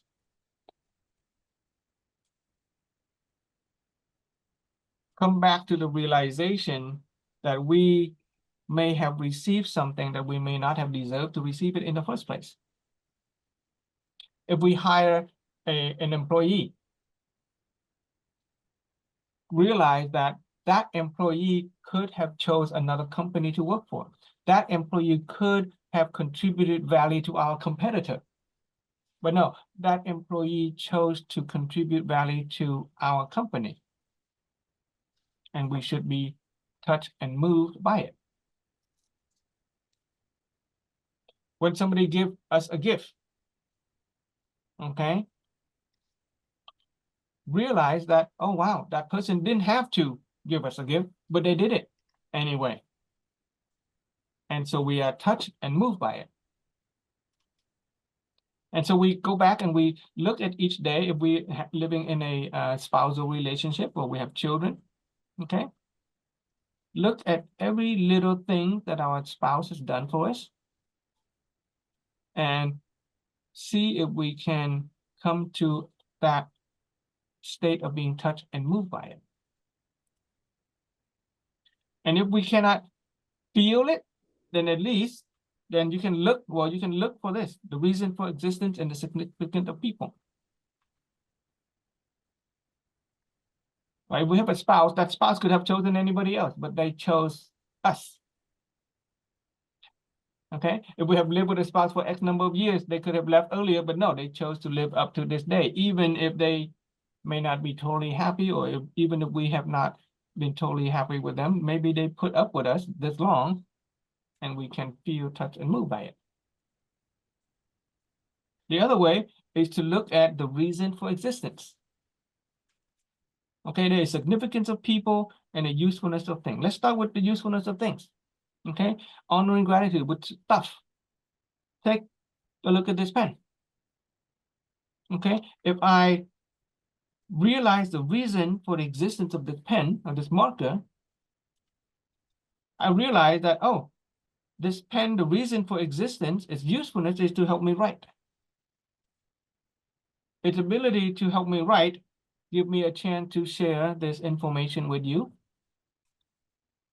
to gather knowledge, share knowledge, help improve my life, help improve other people's lives. And because I acknowledge the usefulness of this pen, I appreciate it. I take care of it. I will write carefully. I put it away. If I wasn't careful with it, I can use it as a toy and then bang on it and it will break. Or I would lose it and I would not be able to use it. Take a look at our car.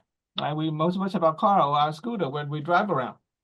If we recognize the reason for the existence of our car, it helps carry us from place to place. It gets us to work, help us pick up our children from school, transport us to the supermarket. Without that car, we may have to find other means of transportation. If we acknowledge and appreciate our car or our scooter, we will take care of it, maintain it, appreciate it, raise, it maintains its value, and we can keep it for a long time. And we can go deeper.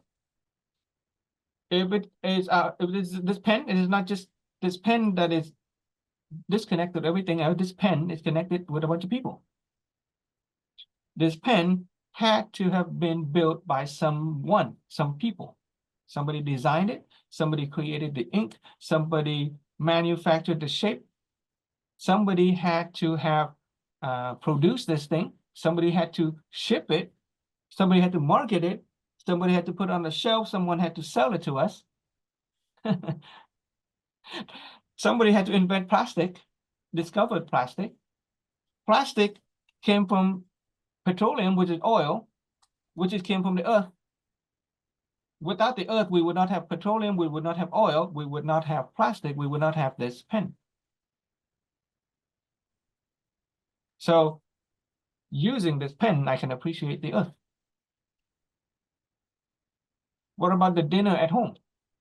Right? Some of us have spouse that cook us dinner, or even we cook dinner. Every time we eat a dish, if we eat rice, for instance, Vietnamese, we eat rice, then besides from cooking the rice, somebody had to have grown the rice. A bowl of rice could cost, just a few cents. But somebody had to grow the rice. That rice, it may have taken a half an hour to cook, a pot of rice, right? It could take a half an hour to cook a pot of rice, but it could take 6 months for that rice to have grown to the point that it is edible. Somebody had to plant the seed, cultivated the farm, water it, harvested it, clean it, market it, transport it, sell it. It took 6 months for that rice to be on your table. So it's not just a half an hour worth of cooking the rice in a pot that produced the rice. We recognize all the people and the chains of event, the entire causality of existence that goes into creating a bowl of rice. And if you're a scientist who studies matters and energy, then you will recognize that the grain of rice comes from the little molecule. The molecule comes from the earth comes from the stars and the planets and the whole universe. And that is why we say thank to God when we eat a grain of rice. If we have the wisdom to see the connection between all things, the reason for existence of things and people.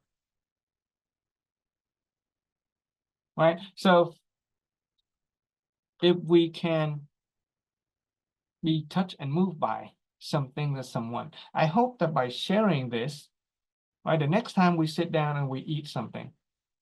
Lately, I've been very appreciative of chicken. Chicken. When I eat chicken, some creature called the chicken had to have died. Okay, a living entity had to have given its life to me to eat. If I eat pork, then a pig have died. If I eat beef, then a pig, then the cow have died. Even if you're a vegetarian, some plants, some seeds, some nuts had to have given its life to make it grow. Okay, and then all the people in the whole chain of event that came about creating that piece of food that we eat. Okay, we're here on Zoom. Okay, we're talking, we're learning, we're sharing. If it was not for the engineers and the programmers who created Zoom, we would not ever see each other. We would not be able to experience this transformative education, because this education 10 years ago was being taught, in this tiny little group of people in Vietnam, offline. Thanks to COVID, okay, now we can appreciate COVID. We can acknowledge that COVID, despite all the illness and suffering it caused COVID, we can honor COVID and be grateful for the positivity that it had brought through bringing people online. This class has no choice. The teachers and the students had no choice. They could not meet in person because of COVID, so they had to get online. They had to get on Zoom. So thanks to the people who created Zoom that we now have this opportunity to share with this knowledge. And when we appreciate something, the appropriate way is to invest in it and make it grow. Right? If you appreciate your children, you invest in them, help them grow. If you appreciate your employee, you invest them, help them grow, so that their value would go up. If we appreciate the knowledge, it is called the philosophy of root education. Okay, we're learning to understand the root cause of life, the root cause of our own life, of health and happiness. Then we will make it grow. Share with other people, practice talking about it, understand it, make it a part of your reality. Okay, and next week we're going to get even deeper in the reason for significance of people.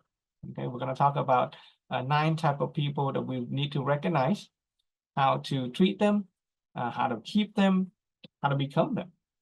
Okay, because people really are the bridge, the connection to all the things that we have. It is a human being, a people, a person that brought us into life. It is a human being that gave us the job. It is a human being that created the food, a human being that created our clothes. It is people who have given us this life that we have today. We are not an isolated entity. We are a social animal, and we are connected to people. Okay. So I'm very appreciative of you guys for taking the time to join our Zoom. Does anybody would like to share a lesson or impression, any insight, any impression that you got from today's sharing? Okay, this is how we activate our mind by linking it to our own, life reality and sharing it back. Because your sharing is one way that you can show appreciation to the knowledge, and one way you can make a difference in other people's life. Sometimes me talking, the person, other participant might not understand, they might not get it, but a personal sharing by one of you can help other people get it, and they will experience a transformation just by sharing the reality. So who wants to talk? Jenny, go ahead, please. Thank you. I'm very appreciate you and everyone that show me again that we always feel honor and appreciation for everything happened and everyone around us.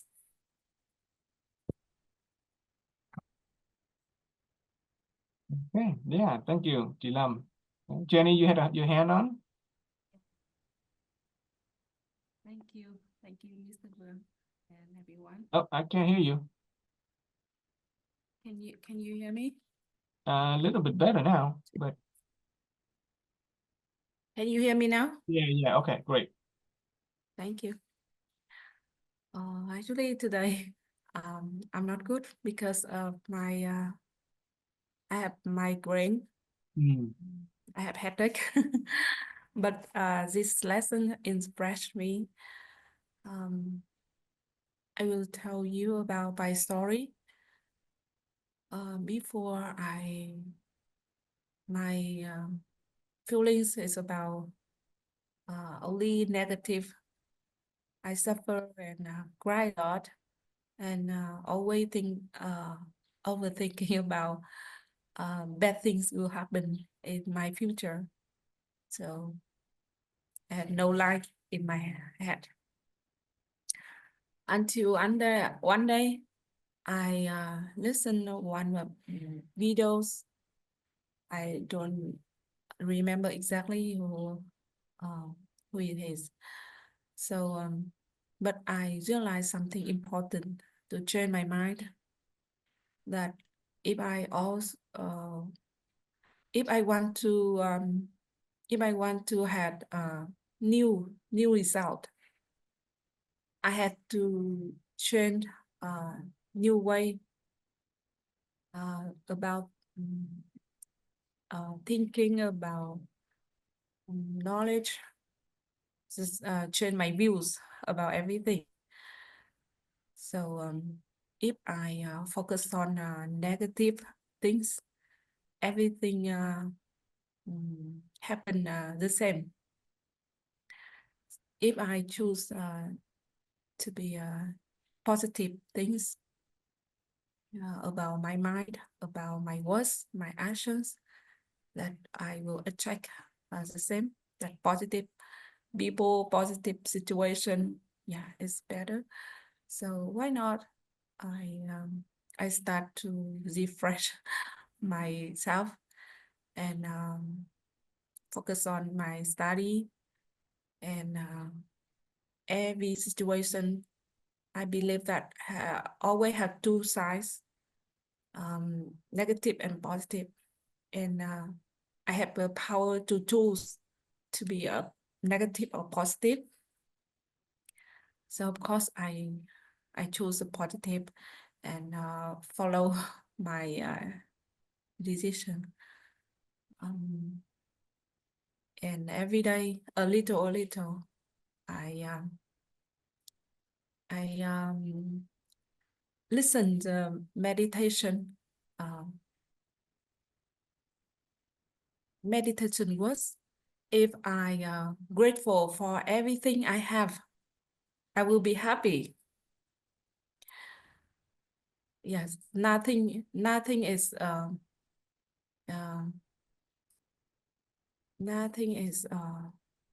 to say in English, like everything, everyone, every situation happen in my life have a reason, right? And may come to my life to teach me the lessons and have me give me joys, yes, everything, and make me have the power to face with any situation or difficult time in the future. So I go ahead and I think I am better today. Always feel happy and peaceful inside myself. Grateful for everything, everyone. Also, when I look back in my past, I accept myself at that time and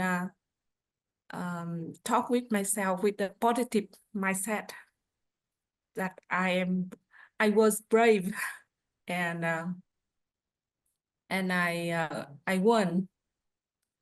Until now, I'm here, more bigger than before. Thank you for everyone. That's my stories. Okay, thank you for your gift of speech. Okay, Thank you, Thùy Dung. yeah, very authentic. Okay, good energy coming from you. Yes. So when we are grateful for everything we have, we will get more. But if Yeah. we think everything is taking for granted or blame or resentment, that will lose more. Yeah. Yes. Yeah. Yeah. Honoring gratitude is an attractive energy. Okay. The more you honor something, the more we will get it. That's just just the way the universe works. That's just the way the human mind works. When we honor something, we take care of it, we appreciate it, we increases in value. Our body, take for example, right?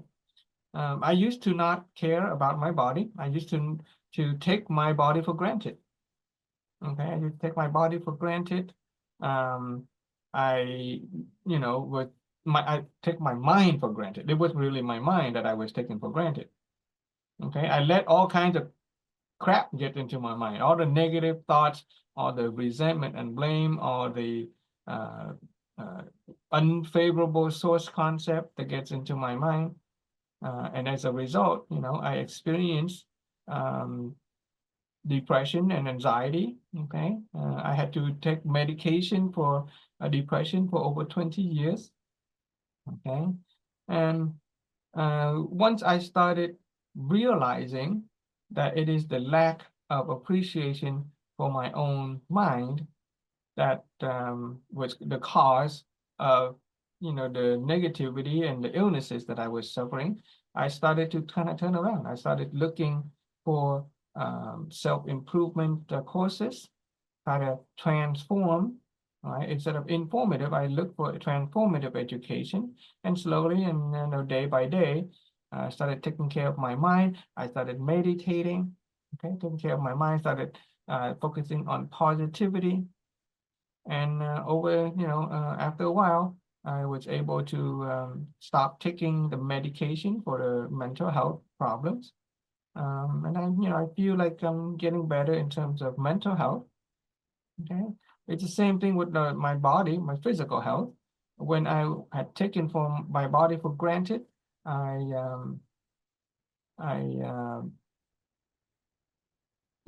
eat poorly. I didn't exercise. I mistreated my body, break a lot of bone in my body. Okay, didn't take care of my bone, my health. So I got sick a lot. There was a time when I was sick. It was only 3 years ago, 2 or 3 years ago, that I would get a cold, a coughing cold, 3 times a year, and every time I would cough for 2 or 3 months. So when you take 2 or 3 months, multiply 2 or 3 times a year, that's like the whole year that I was sick. I was constantly taking medication for cough because I didn't appreciate my body. Now, as I learned to appreciate my body, I didn't really change much. I only shift the perspective, just the little things, each day, just appreciate my body.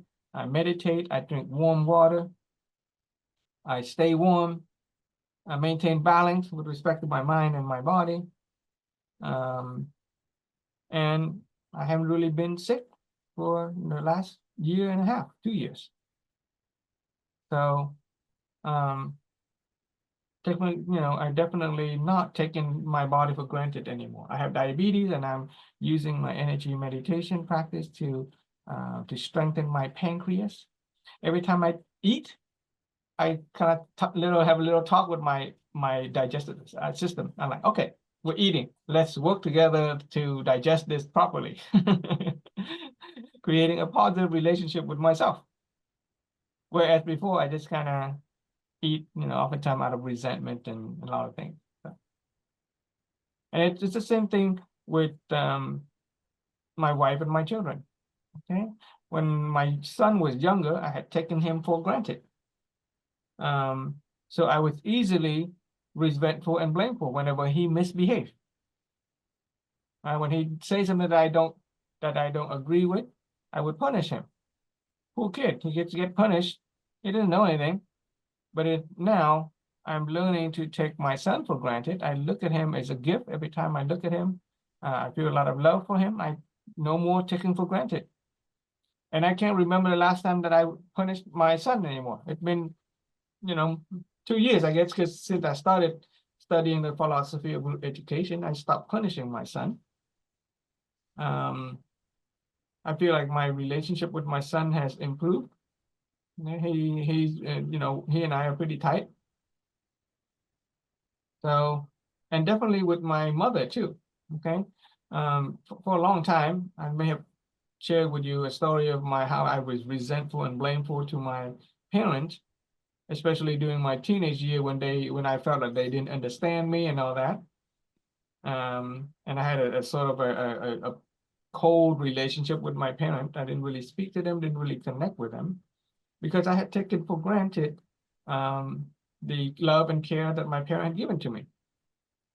And that was as a result of my poor mental health, because I was not taking care of my own mental health. Because when my own mental health, my own energy is low, then my experience of life is negative. When your own mental health is negative, your experience of life is negative. Your interaction with other people is negative. You see people as negative. But as I go to work on my own mental health, I become more positive. Then, the energy vibration, we talked about energy vibration. It becomes more positive. Then the way I see other people becomes more positive. The way I see my mom is more positive. We are much closer now. Same with the people at my workplace. When I first started working, I did not learn this material yet. I was easily resentful and blameful to some of my coworkers. There are things that they do that it just gets on my nerve. I had different ways of thinking, different ways of behaving, and I did not accept them. I did not tolerate them. Was not magnanimous toward them. And it was very easy to take for granted the contribution that they have contributed to the workplace and to me as a coworker.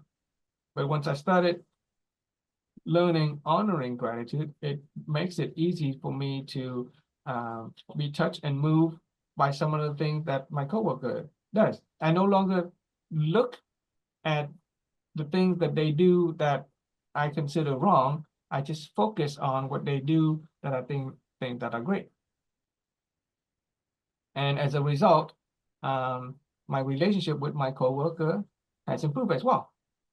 And it's in terms of the manifestation of wisdom, I feel like the workplace is more, there's more lightness. Whereas whereas 3 years ago when I first started working, everything was very heavy. It feels very stressful. Now there's a sense of lightness. There's joy. There's trust between coworker because of the energy of wisdom. And that's my reality.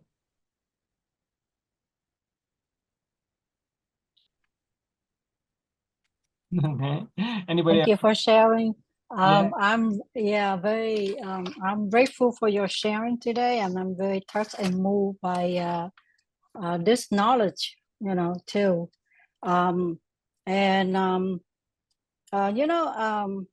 My parents, part of being Catholic, we have to pray every day. It's part of our life. So I mean, I make it a habit that, before I go to bed, we say pray, but you can say it whatever you want. You just, say something to appreciate the earth, the air that, we breathe in, appreciate the bed, that the house, you have a roof, on your head. And so I mean, so that's how I practice being appreciate every little thing now, even the air, the wind, the water. Once I appreciate a little thing like that, I try to conserve, like energy, and like, if I always tell my daughter, turn off the light when you walk out the room, save energy, recycle the bottle, save the earth. You young, so you need the earth more than me. So yeah, and I walk on the street and I see, something, I pick it up and, throw it in the trash. Something, and I like, so the moment that I appreciate a little tiny thing, it changed my whole life. It changed my body, my appearance, my health. I feel more youthful. I feel, happier. And it shows, it shows, like, before I know about this concept, man, I was miserable, and I rented to work. I rented to home too. I was like, before I go to work, I said, oh no, that's another day. And then I get home, said, oh no, now I have to take care of my daughter. I always, even though it's not happened yet, but like, I have a negative, mindset, So, but since I learned about this knowledge about the principle of light, and now today is really, I'm really touched and moved by this concept. And the concept of taking advantage.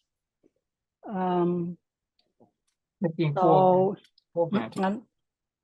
taking for granted. I'm sorry. Right. So yeah, I said, like, everything changed.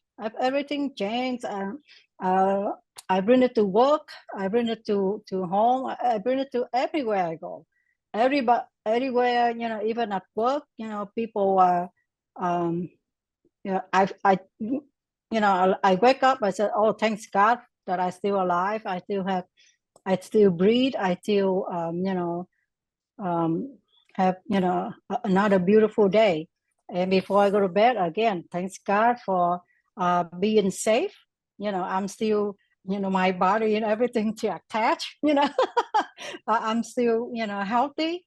And appreciate every moment, and even appreciate for the fans, for the co-worker that at work. So I bring it to everywhere, so people are not, saw that, like, hey, Mary, you changed, you are, you more, relaxed, more happier now. I even make jokes, and we getting along better. And at church, if I absent for a while and I came back, I see people, wow, you look a lot younger. I said, really, I didn't do anything. I just sleep more, I guess.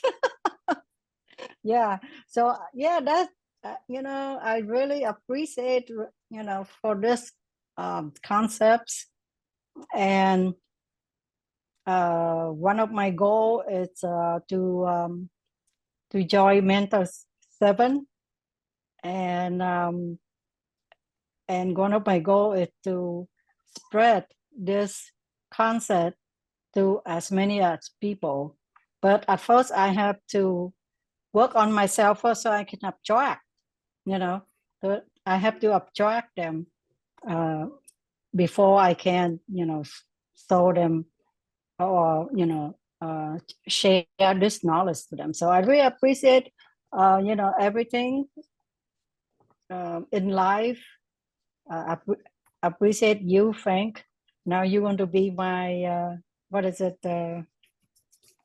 nhân mặt. Okay.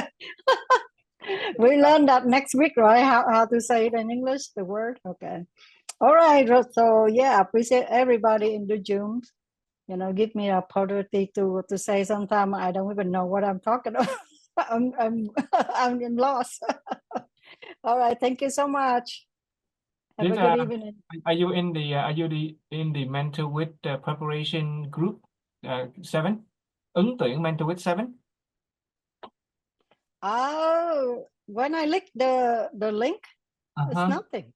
Let me see if Doesn't I can work. Let me see if I can let me see. The link doesn't work. Um, So I'm right now I'm just preparing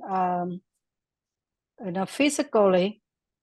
I'm prepared for my physique. I know it's going to be like long, intense course. mhm. So I have to work on my physique first. Yeah, I know. Once now that we have honor and gratitude for our body, we want to start to see, the importance of it. Last couple of weeks ago, I did a 24-hour sharing with you. Thank you. Once again, I'm grateful for you spending a whole 24 hours with me, and I had to pay the price for not having the body, the physical health. And I went negative for a couple of weeks. I've only begin to come up now. So I'm starting to see the value of my own physical health. So hopefully I can find some time to do more exercise. It's I think earlier Jenny mentioned gratitude as an attractive force. Let me just show you one idea, okay? And I hope this is going to be a transformative information as much as it is an informative information. You mentioned prayer, right? And a lot of people pray, whether we're Christian or Buddhist, or we don't, whether people might not even have a religion, but they pray. It is praying is asking, right? In general, we ask for what we want, asking. Okay.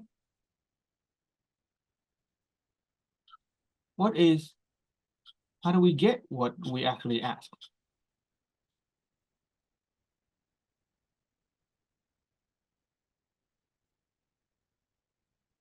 The secret, see, many people spend time praying, but they often don't get what they pray for. People can pray for many years and never get what they pray for. And that is because they spend time asking and not enough time receiving. In order to get what you want, there is the asking part and there's a receiving part, right? The receiving part is actually gratitude. In fact, the analogy I like to use when it comes to praying is like we are ordering things online. We want to buy something on Amazon. We want to buy something on Facebook. We put in an order. We know what we want. We put in an order. We ask God for what we want, right? We ask God. It's like putting an order on Amazon for what we want. At some point, Amazon has to send a delivery person to our door, knock on our door, and give us the package of what we want. But the problem is, oftentimes we forget to open the door. Praying and not receiving is asking God for blessing, for good fortune, for health, for wealth, for relationship. If all we do is ask and we don't open the door, then the delivery guy can't give us what we want. But the key to receiving what we want from prayer is gratitude. It is the second part of praying. It is the receiving part that actually where we actually get what we want. So once I have discovered this formula, I don't ask God in the traditional way anymore. I don't ask God, I don't say, God, please give me something. I simply say, thank you, God, for bringing me whatever it is that I want. And I look around for the sign of God giving that to me. Every night when my son and my wife and myself, we go to bed, we begin by saying, thank you, God, for a day of peace. Everybody's healthy. That is gratitude. And we say thank for the things that we have and the things that we want to maintain. We have the house, we have the job, like you said, right? We have air to breathe. Everything that we are grateful for, we continue to get. And for the things that we don't yet have, we pray by saying, thank you, God, for giving me that thing. And I am waiting, I'm looking for the sign of receiving it. And if we pray as if we have already receiving it, or as if God is already delivering it, and we're just waiting to open the door instead of asking, oh, where's my order, where's my item, then we're going to receive it a lot faster. Because people have been praying for years and they don't get it, not because God don't listen, but because they don't receive. I think we use the story of a man on the roof praying for God to deliver him from the flood, right?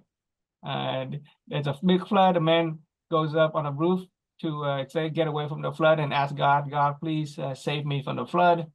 And while he's praying, another man with a log swim by and say, come down, jump down, let's float to safety. And they say, no, I will keep on praying. And he keeps on praying, and another person comes with a boat and say, come down, let's get on the boat and go to safety. And the man say, no, you go on your boat, I will pray, God will deliver me from the flood. Finally, a big helicopter comes and with a person hanging out of the ladder, say, hey, come up, we're gonna rescue you, let's go to safety. And the man say, no, it's okay, you go with your helicopter, I will pray to God and God will deliver me from the flood. And then eventually the flood dries up and the man drowns.